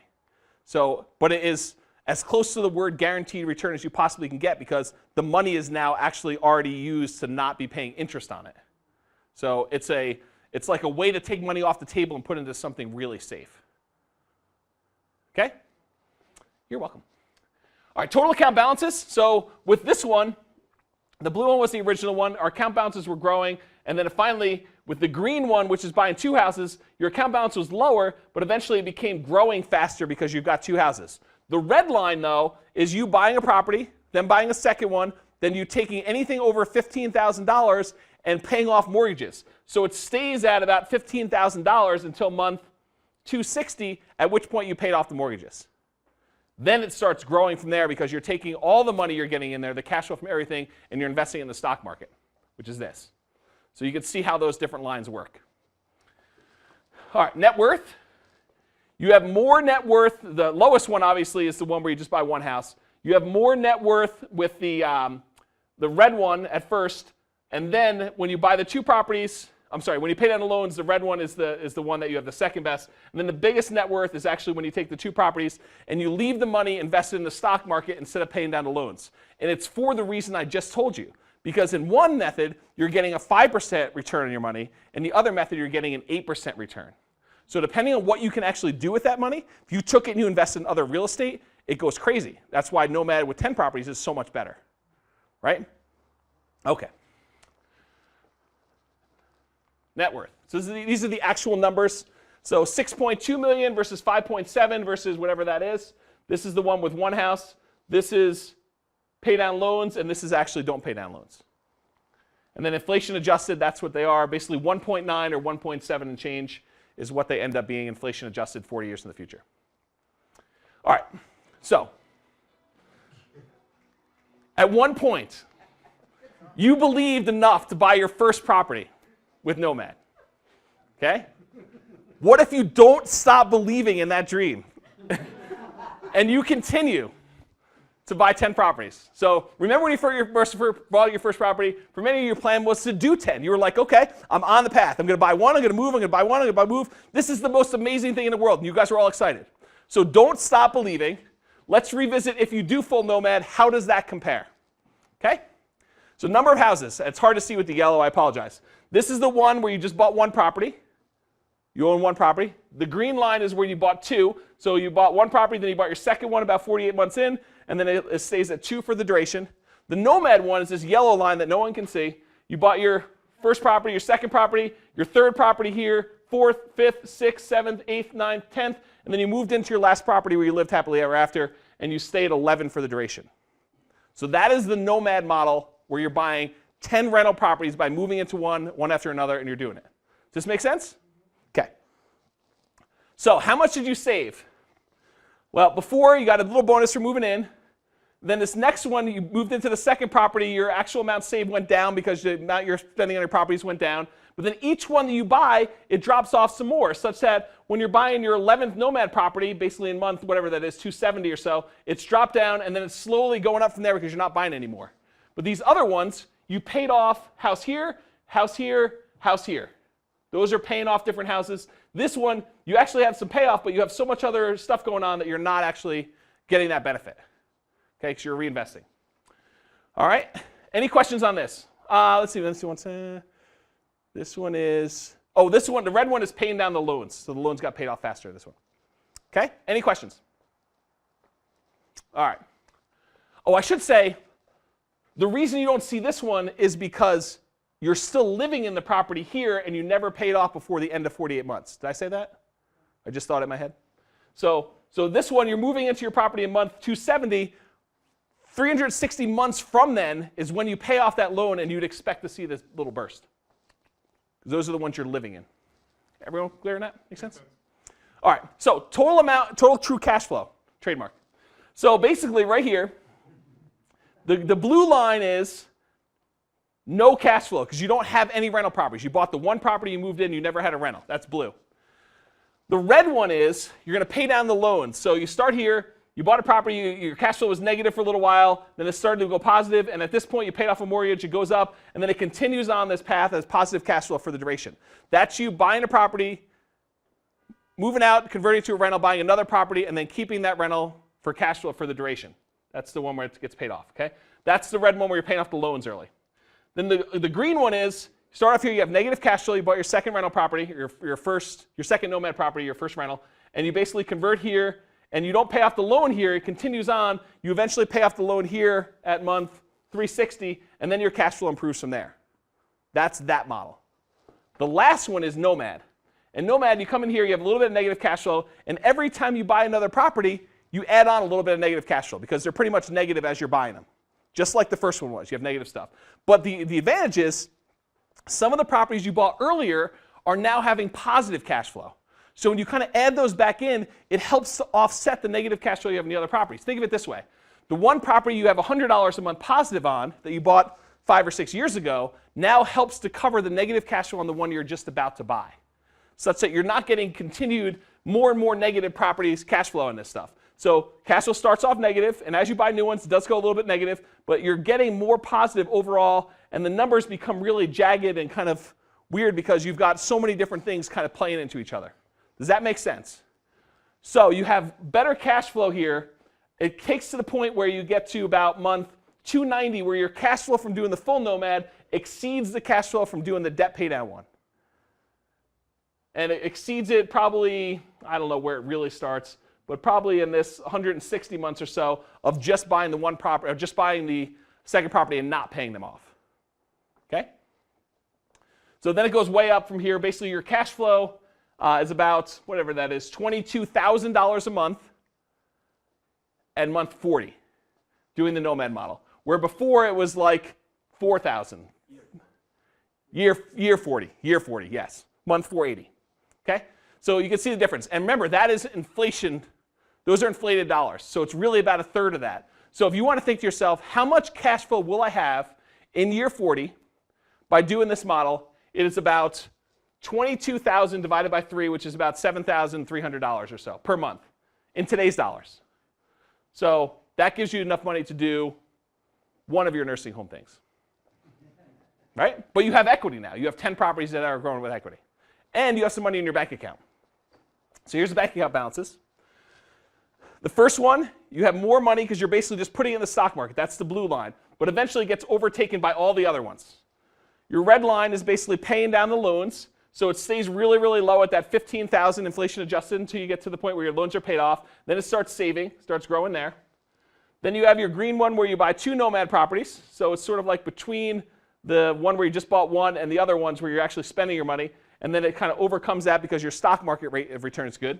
And then finally, your full Nomad one, your money is almost at, hugging zero. Not really, it's like 5K or something like that for a long time until you stop buying properties. And then it starts growing really fast because now you've got 10 properties and your savings doing that.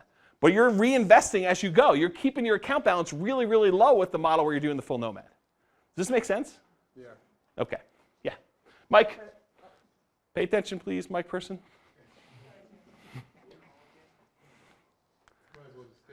I know.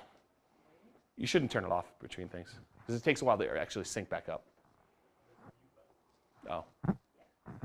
Hi, just to make sure that I'm clear, so when you say $160 a month, so that includes any income you get from their rental properties?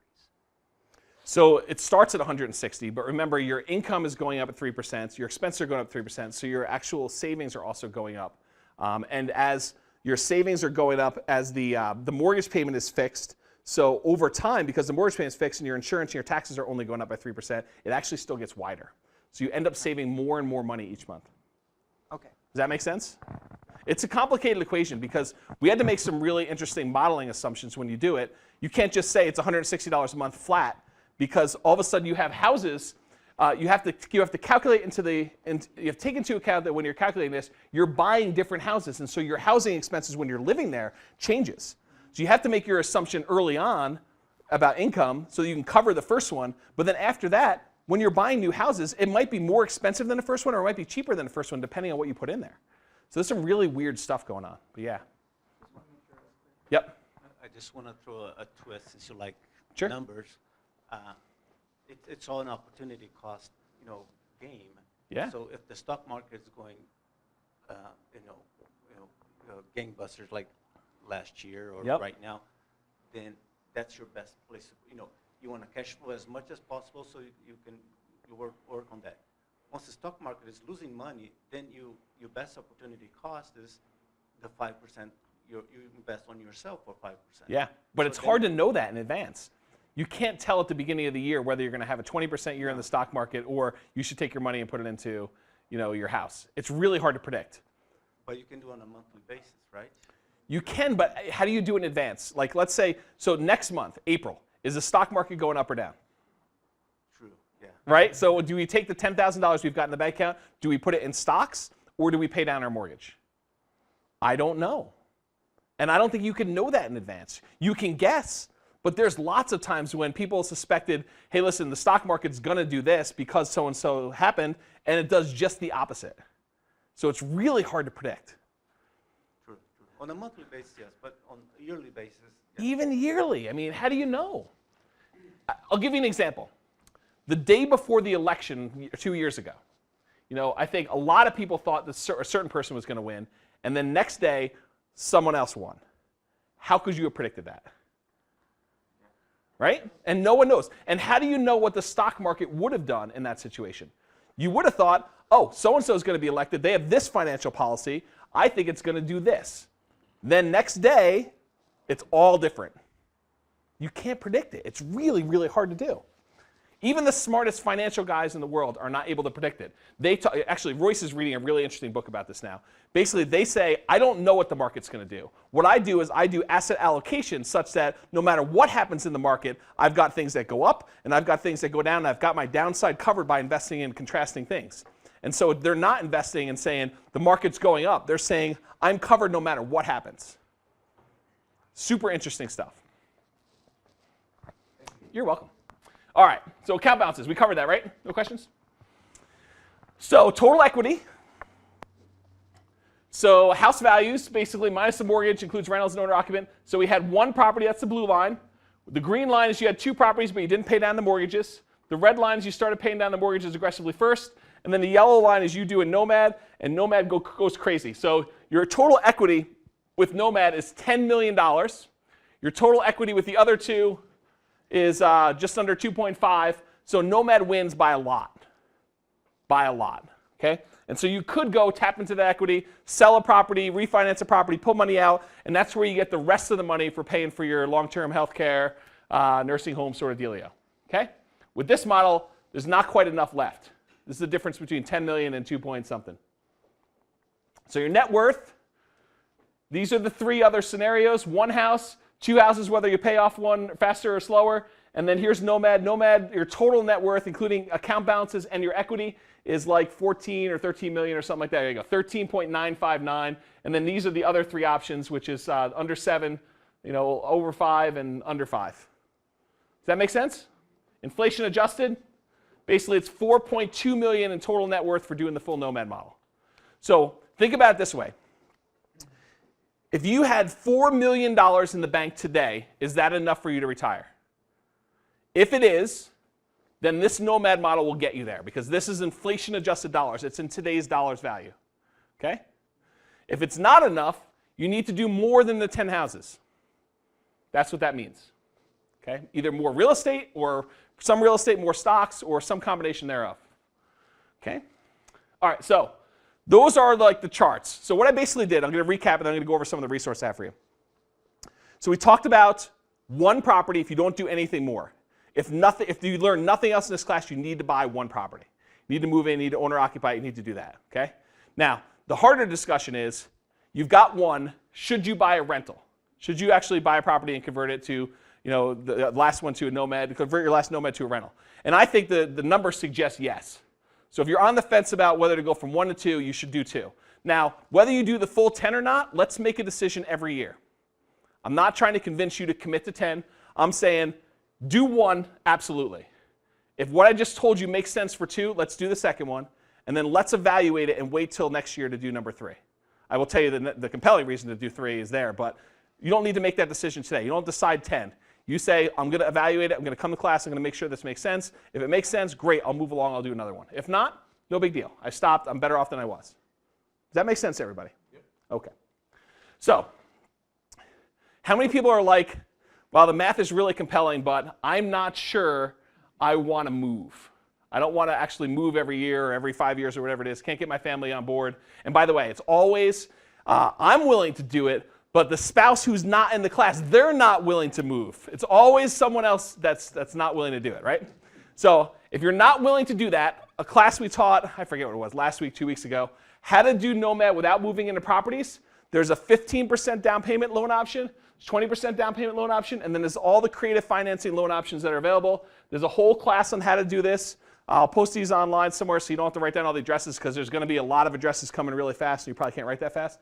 But basically it's how to do Nomad without moving in, and they're all available on the podcast. So any resources I'm telling you about here, except for the ones I'll mention, are available on the podcast. You go to one address, you get all of them. Okay? If you leave the review, you may or may not get a book. All right, and there's probably going to be an entire book on just this topic. So that class I taught, I'm probably writing a book on how to do Nomad without moving in, so that's forthcoming. So setting goals. So one of the interesting things is people come to class, they get all juiced up, they leave here, they're like, I can't sleep, this is so exciting, this is amazing stuff. Ty especially, he kind of just gets all excited. But really, you then, 3 days from now, 4 days from now, you kind of get back in your rut, your kind of groove of things, and you're like, yeah, that was good stuff, but I don't know, I'm really tired tonight, I'm not going to come back to class, not into that. So if you want to motivate yourself to set the goal and follow through, this is the class. This is basically how to set and achieve your goals. You insert your goals, and I will program you to achieve your goals, basically, is what it comes down to. And I like do it in front of you. I'm not like being manipulative, but I will show you the science behind how to set and achieve goals based on a whole bunch of different books, a whole bunch of different resource material, and there's a whole video, and it's on the podcast on how to do it. You tell me what your goal is. We will walk you through the process in order to do it. There's an exercise. It was really good. People that came to it were really enjoying it, so good stuff. So there's a whole thing on this. I may end up writing a book on this at some point. It's not high on my list. All right, so any questions on the goal setting stuff? If you want to make sure that you're going to achieve it, that's what you do. All right, so now, there's all these different things for converting your first property to a rental. And so when we talk about this, I wanted to make sure that everyone had the checklist that they need for whatever step of the process they were. So if you need a dream team, if you need to know, how do you get a contractor, how do you find your home inspector or your sewer system inspector or your roofer or your lender or whatever it is, basically we have all of the checklists for doing the dream team. We have checklists for setting up your bookkeeping stuff.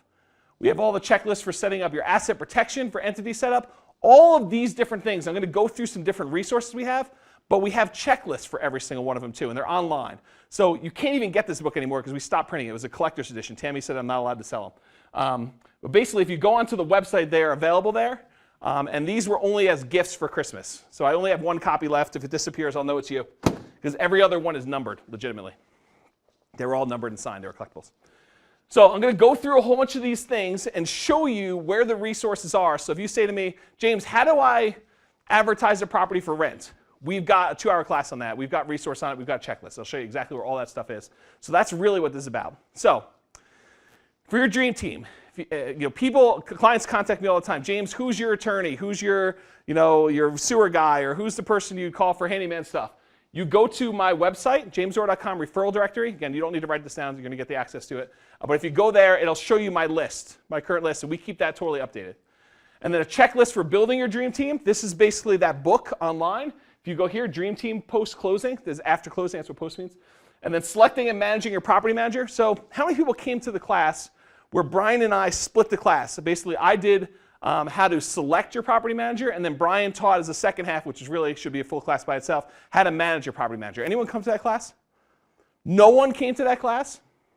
Okay, so this is like a 2-hour class, and in that class, we walked you through how property managers make money, what questions you should ask for a property manager, what you should be concerned with when selecting a property manager, all the different stuff with that. And then Brian went and he showed you how to actually communicate, set standards, set expectations, review statements for property managers. It's basically like everything you need to know about hiring a property manager in 2 hours. And so if you want that class, it's right here, Selecting and Managing. It's on the podcast too. Right? And then if you want to do a class, Tammy's parents passed away last year. And we needed to sell a house in a market where we didn't have a real estate agent. And so I taught a special class, sort of like if James was going to select a real estate agent, what would he be looking for? How would he, what criteria would he use to make a selection? What's important to him? What's not important to him? And so I spent almost 2 hours going through how to select a real estate agent. Okay? So basically, there's a class. If you're not willing to use me, use this class to figure out who you're going to use instead. And then all the available podcast stuff, these are all resources, all the videos and stuff, all the audio and stuff, I should say, is on podcast.uncrank. If you write down that one address, that has everything. So it's got like 100 plus classes on there. It's like the whole semester university stuff. Any questions on Dream Team? Okay. So where are my bookkeeping and accounting people who are like, that's the class I really want to see? All right. So instead of having to teach it again, we're going to teach it again. But if you don't have it, basically if you want to download Brian's spreadsheet, Brian has a spreadsheet for keeping track of your income and expenses on all your rental properties and your LLCs, and it makes it super easy for tax time because it actually generates a quick, easy report for you to see what each itemized, it's actually for the tax return. It's like lines up, so you basically select which one it is, and it does a quick summary. You just copy and paste it over to your CPA, your accountant, or use it into QuickBooks, and it does all the math for you, and it's really easy to use. So if you want to download a copy of that, that's where you get a copy of the spreadsheet. It's free. Then if you want to watch the 2 different versions, so we've taught this class twice where we recorded it, and these are the 2 different versions of it where you can go watch those. And in it, Brian basically goes over how to use a spreadsheet, why he suggests keeping track of all this stuff, how he gets organized and things of that nature, how he kind of like keeps track of all of his files and what he puts in each file and how that all works. There's 2 different classes where he basically taught the same material. And then if you want to see how it was taught specifically for nomads, I think this is me teaching Brian stuff. So you watch that one. Then if you need the checklists, basically that book online, those are all the checklists for bookkeeping. So I've got all the detail. This is what you do, this is what you do. And then I actually took Brian's spreadsheet with his permission, and I made a web application for those of you that don't like to keep spreadsheets, you want to keep it all online. And so there's a version of the spreadsheet that Brian uses on the website you can use there. And then all these classes and stuff are also on the podcast. Any questions on bookkeeping and accounting? So you can see we've got almost everything you need in excruciating detail. This is not the first time we've had someone rent a property. All right, asset protection, entity setup, maintenance. Where are the people that need asset protection stuff? Okay, so this is where you guys need to go. Only a few of the resources are locked down, and the asset protection stuff is locked down. So it's clients only. If you attend the class live, it's open to everyone, but there's only like a few things. This is one of the things that's locked down. And part of the reason why it's locked down is because Brian nor I are attorneys. We are not qualified to give you legal advice. You should always, 100% of the time, consult your own attorney and get your own legal advice about your situation, because the advice Brian gives you in front of the room may not fit your situation. He may be giving you advice that is correct for him, it may be correct for me, but it may not be correct for you. And it may cost you millions of dollars if you do it wrong. So you should always, always, always, always, always contact your own attorney and get that done, okay? But here, what's that? So basically, here are the class recordings of those for clients to have access to them. There's one on part 1 of 2. This is the kind of like overview thing. This is part 2 of 2, the forms. So all those forms where he goes over the operating agreement, all the stuff that you need for like what's in the documents, he walks you through all the documents in that particular one. Mic person.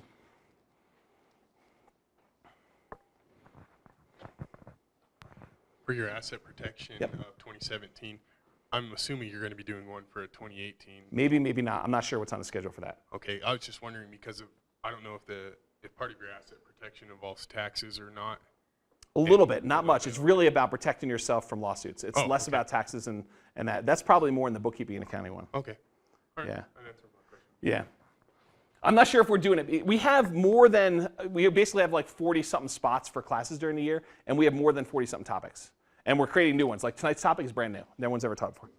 And there's like, I don't know, I'm doing 4 or 5 new ones like in a row.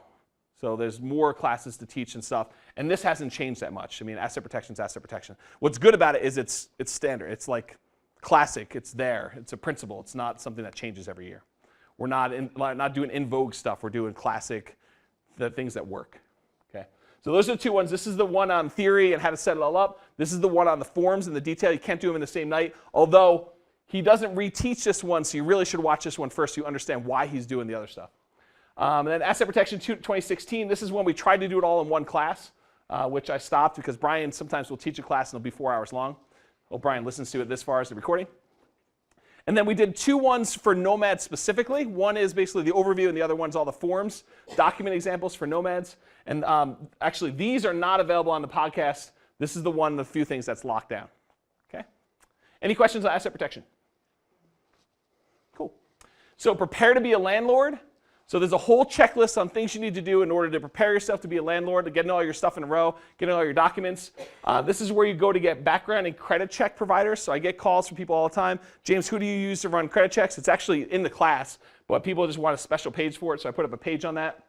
Rental application. So if you need the form to have someone apply, we now have that on the website. You can go there and get those, rental application.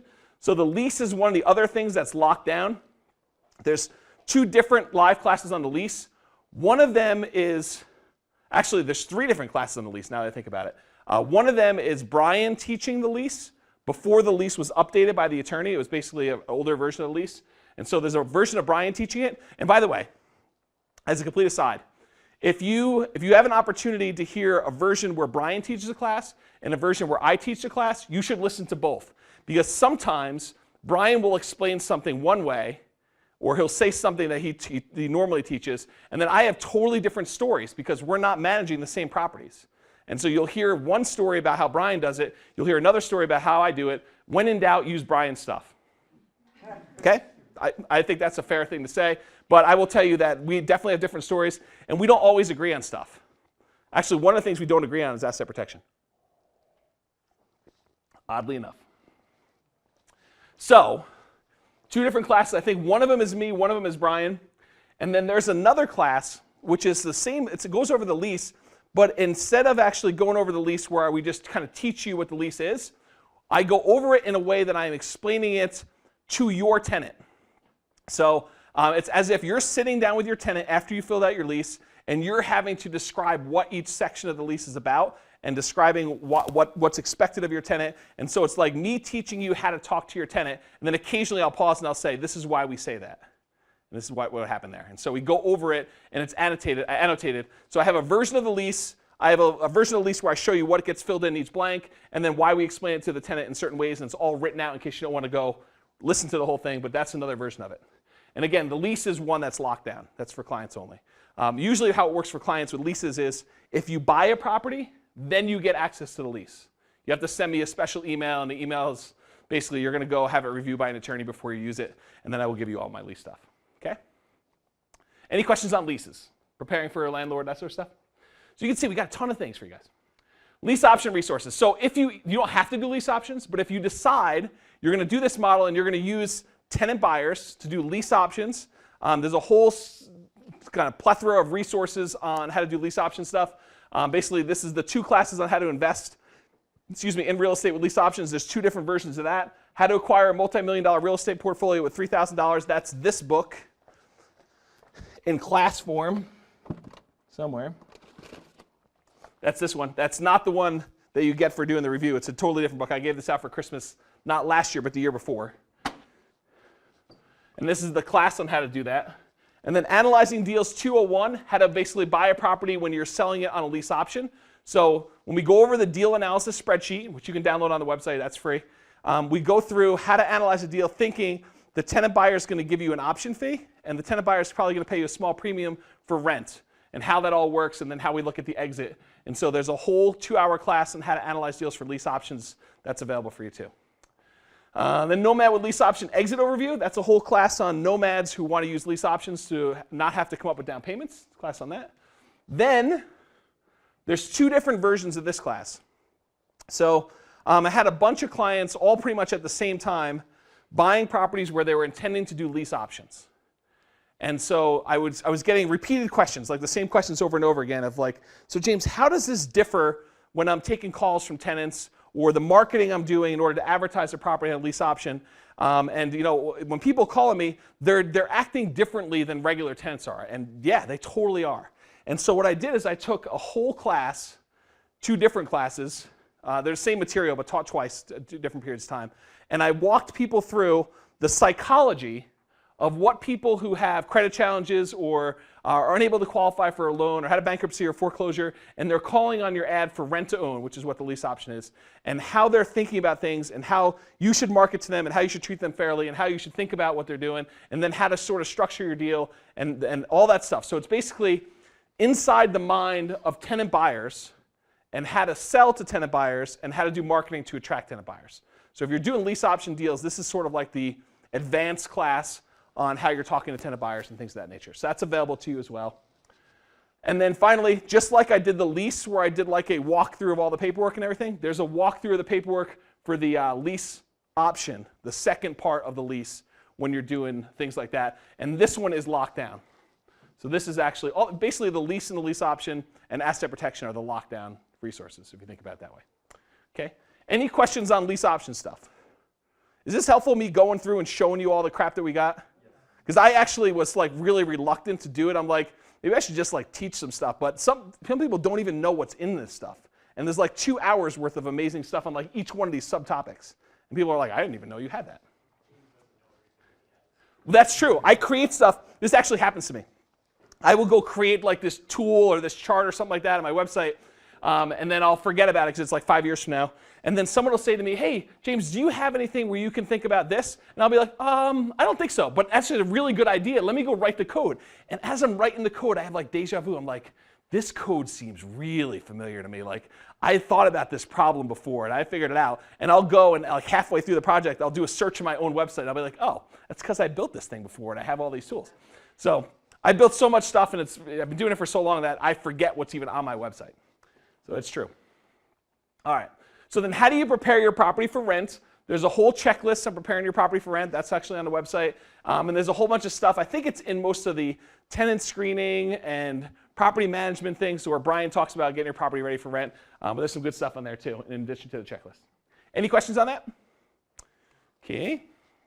Advertising your property for rent. So there's a whole class on how to market for tenants. I'll give you probably the biggest tip from that whole thing. And Brian actually doesn't talk about this. But the biggest tip for advertising for tenants is the National Association of Realtors did some studies, and they found that the #1 correlation between response rates on ads for real estate is the number of photos. The more photos you have, the higher your response rate is. I will also add to that quality photos matter. And in this class, I actually show you there's I don't know if I want to do this. I will do it. So there is a property listed in the MLS from a builder. And the builder went in with their phone, and they must have had Vaseline on their hands because the lens has got like all blurry stuff on it and everything. They're taking pictures of the kitchen, and it's like kittywampus. It's basically on angles, and all angles are all like weird, and it's got pictures of like going upstairs, and he must have lied down on his back to take a photo of the bathtub, and the photos are like all messed up. We happen to have a property that we bought that we had professional photos done of that particular property, like the same exact model. And so what I do in the presentation is I show you side by side the realtor's photos, where they were really bad, versus the professional photos, and the professional photos make it so much better. So one of the things we tell you on the checklist is go hire a professional photographer before you move into the property, before everything gets messed up, so that you spend whatever it is, $150 to get really good professional photos done. That way you can use them over and over again when your properties are coming up for rent. It makes a huge difference in number of responses, and so we always recommend that people do that when they're buying rental properties. And also then you don't have to worry about trying to get photos with tenant stuff in there in the future, or having downtime because you can't get the photos, and yeah, it makes a big lot difference. Of benefits. Yeah. The $150 is money well spent, so that you have reduced vacancy, better quality of tenant applying. You don't have the downtime of getting the tenants out, having to do some fix up before you're able to go in there and get photos to replace it, and you're not taking photos of your tenant's stuff, which you probably shouldn't do. And time saved, yeah. So it's definitely worth doing. It's an investment. Mike.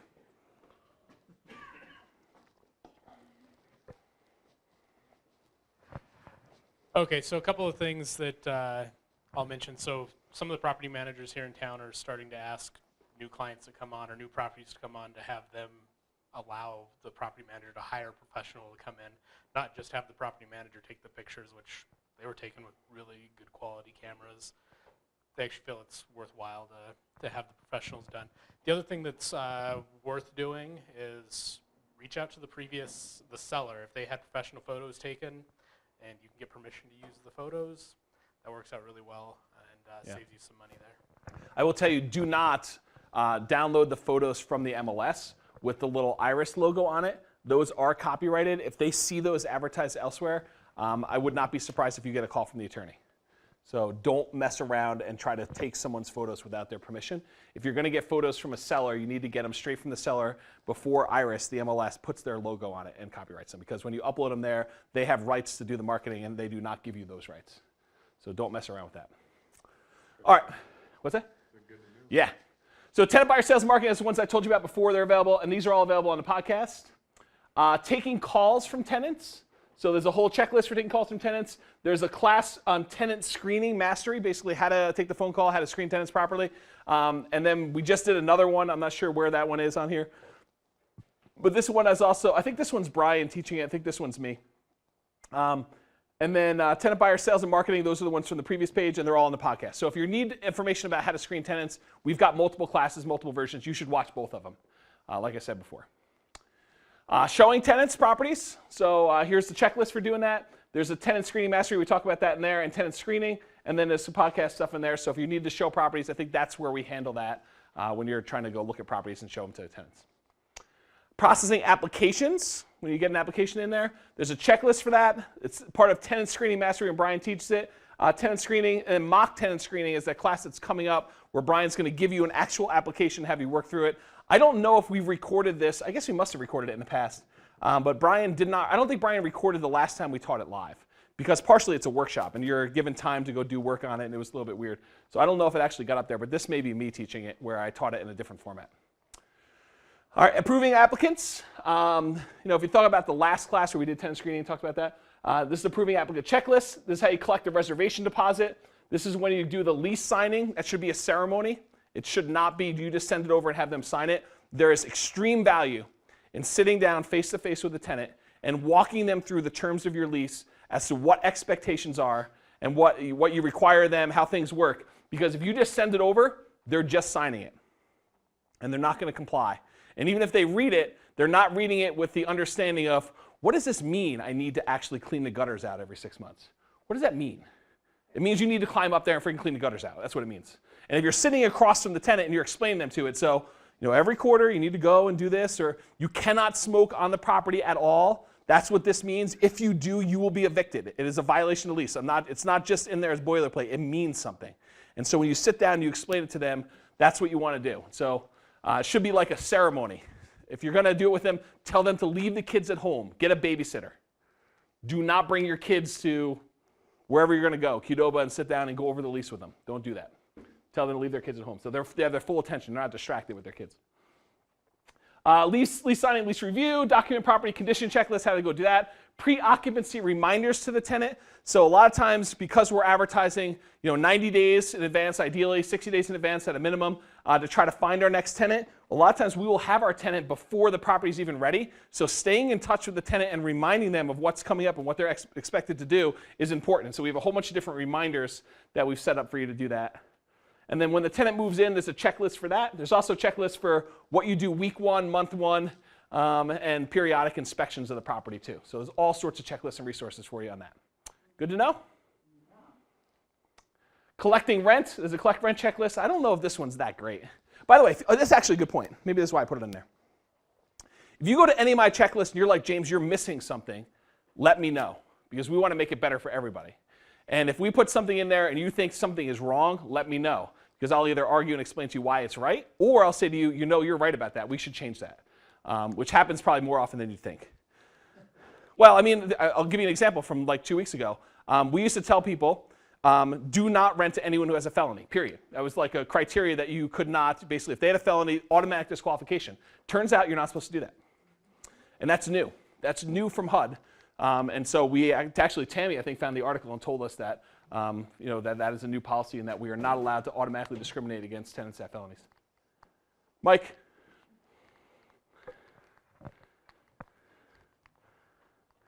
Can I ask, why was that your advice not to put felons in as tenants? It was a really easy screening device to eliminate people with any type of potential drug issues and also sexual predators. Yeah, like sexual predator type stuff. And if I'm going to have to go in there and collect rent at some point, I don't want any violent criminals who are going to take a swing at me or shoot me. So I think that it was an easy way to just say, we're done. That makes sense. Yep. So. Okay. Property maintenance is a whole section here. Property maintenance probably could be improved on over time. Property management, we have Property Management 101 class. That's available on the website. Property Management Mastery, I think they're very similar content. Solving tenant challenges, that's what you do when you have cars up on blocks and tenants late on paying or you got a victim or whatever it is. And all of those are available on the podcast as well. And then once you're done with all the property management, converting them, all that stuff, which is all those resources, there's some little things that are different when you're buying your second Nomad property and some things that you probably should just review if you haven't bought a property in a while. So we've got the whole buying process overview. Apparently this class was popular. We taught it multiple times. Get your first deal done. Basically, this is, no joke, this is Brian trying to teach every one of our classes in a single night. So it's like, I'm going to teach you how to do tenant screening on a single slide. Here are like 97 bullet points in 2-point fonts. Let me teach you this for 30 minutes. And the class goes like 3 hours long. And every time he teaches it, I'm like, Brian, come on, buddy. We got to actually break this up into like 7 classes. And it was funny. One time he taught it. The very next night, I was teaching a 2-hour class on seller property disclosures. And Brian had it as a single bullet point. He's like, oh, by the way, and sellers are going to give you the seller's property disclosure. And I'm like, yeah, this is 2 hours worth of content I'm teaching tomorrow. So you can't teach it all in one night.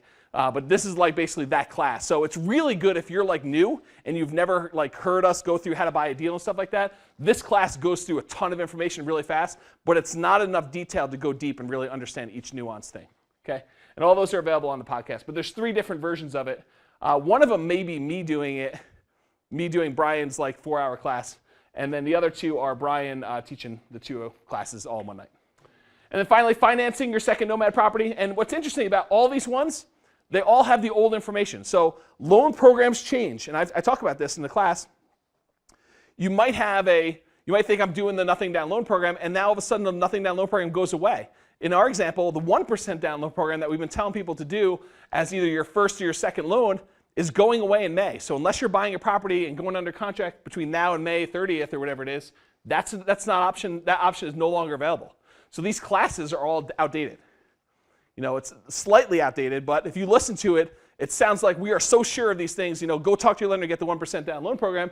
No longer available. Can't do that. Okay.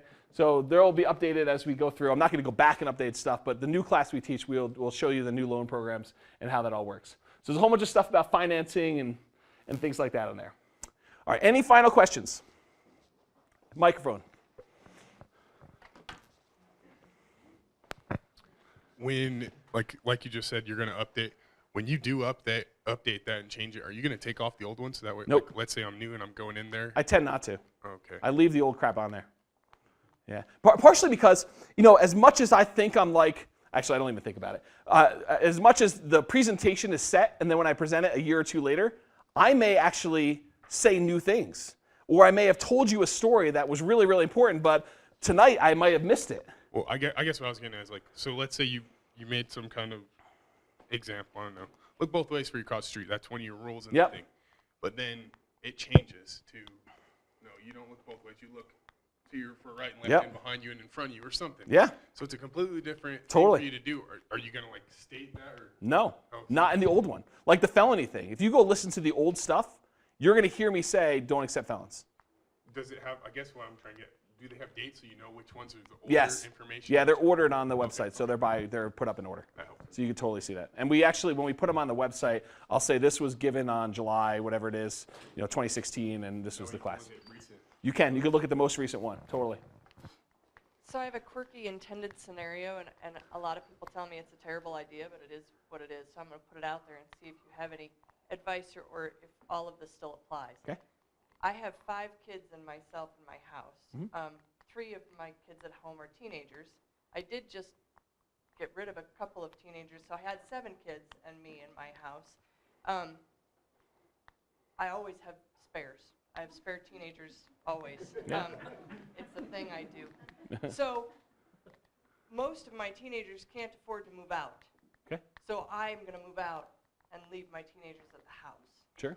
So does all of this still apply if I've got, I've got my oldest daughter and her boyfriend there, and my other daughter will be there, and they'll bring in one more renter. So they'll be splitting my house 3 ways. Yeah. And I'm going to take me and my 2 younger kids, and we're going to go elsewhere, and we'll do the Nomad. Yeah, my initial reaction is I love that model, but I mean, you're basically having your kids pay the rent and support that. So there's a risk for you, and you're probably not maximizing your rent, so you're subsidizing probably each property that you leave. They'll be paying me more than I'm paying. Is it like enough to really be profitable, or are you saying they're paying you more than your mortgage payment? They'll be paying me more than my mortgage payment, but my problem is I don't know what it's going to cost me to get somewhere else, so I don't know Right. how big my delta is, right? Yeah. I mean, the market is not now what it was when I paid Agreed. for my house. And the difference between what you're getting from your kids and your mortgage payment, when we do the calculation correctly, it's a lot larger than you think because we take into account maintenance, we take into account vacancy, all that extra stuff that you may not do in your calculation where you think, I'm positive $50 a month, difference between rent and your mortgage payment, that's not really $50 positive. That's not how we're doing these numbers. Right. Yeah, you're way negative in our math. You're probably like $300 plus negative. So is there a formula somewhere where I can access that? Yep. So all that's the deal analysis stuff. Okay. So we've got probably 10 classes on various ways to analyze deals, everything from single family homes to how to do multifamily, to how to do lease option exits, to how to do creative. So there's a whole bunch of different classes, and we've taught that class. Like we've taught multiple versions. So there's one me teaching it, there's one Brian teaching it, there's another one Brian teaching a year later. And so we've done a ton of those, and they're definitely worth going through. And use Brian's spreadsheet. It's available on the website. Just go download it to do that. But I like that model. Lenders, any questions about how to make that work? Seems really reasonable to me. As long as you're staying in the house a year. Well, as long as you're claiming the rent. Right. So you need to, after that first year, you need to claim that rent on your Schedule E. Otherwise, no lender is going to give you that income the next time that you go to buy a house.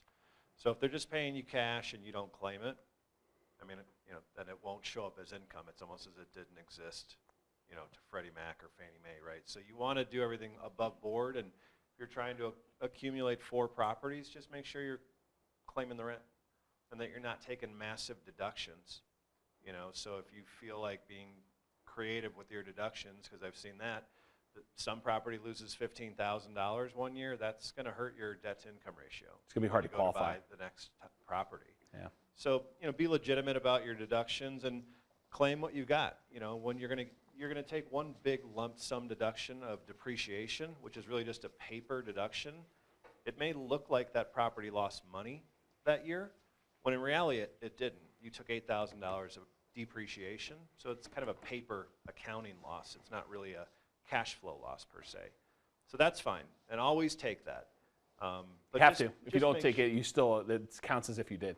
Yeah, true. Yeah. So just make sure you claim that income, because that's about the only concern in that sort of renting to family or friends or multiple individuals in the property kind of thing. So, right.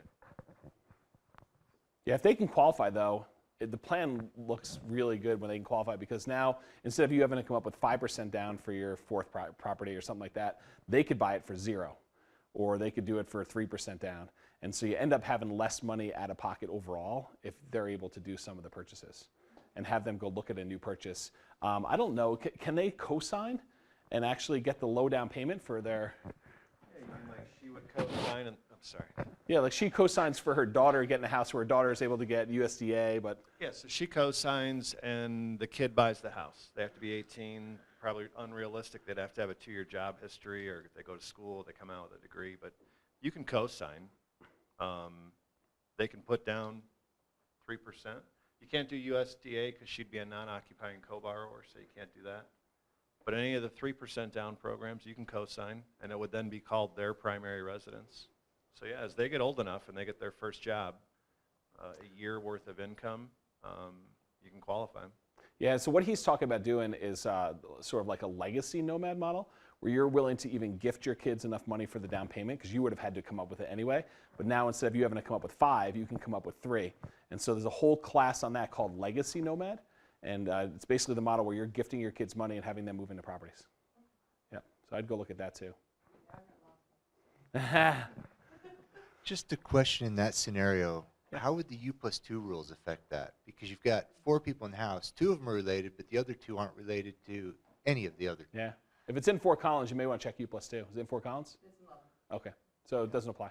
All right. I just, the scenario I thought of. I would go look it up on the website. I don't memorize the U+2. Every time I do it, I go look it up just in case it changes on me too. So, any final questions? Awesome. Well, thank you all for coming. I appreciate it. I will stick around for the class after the class.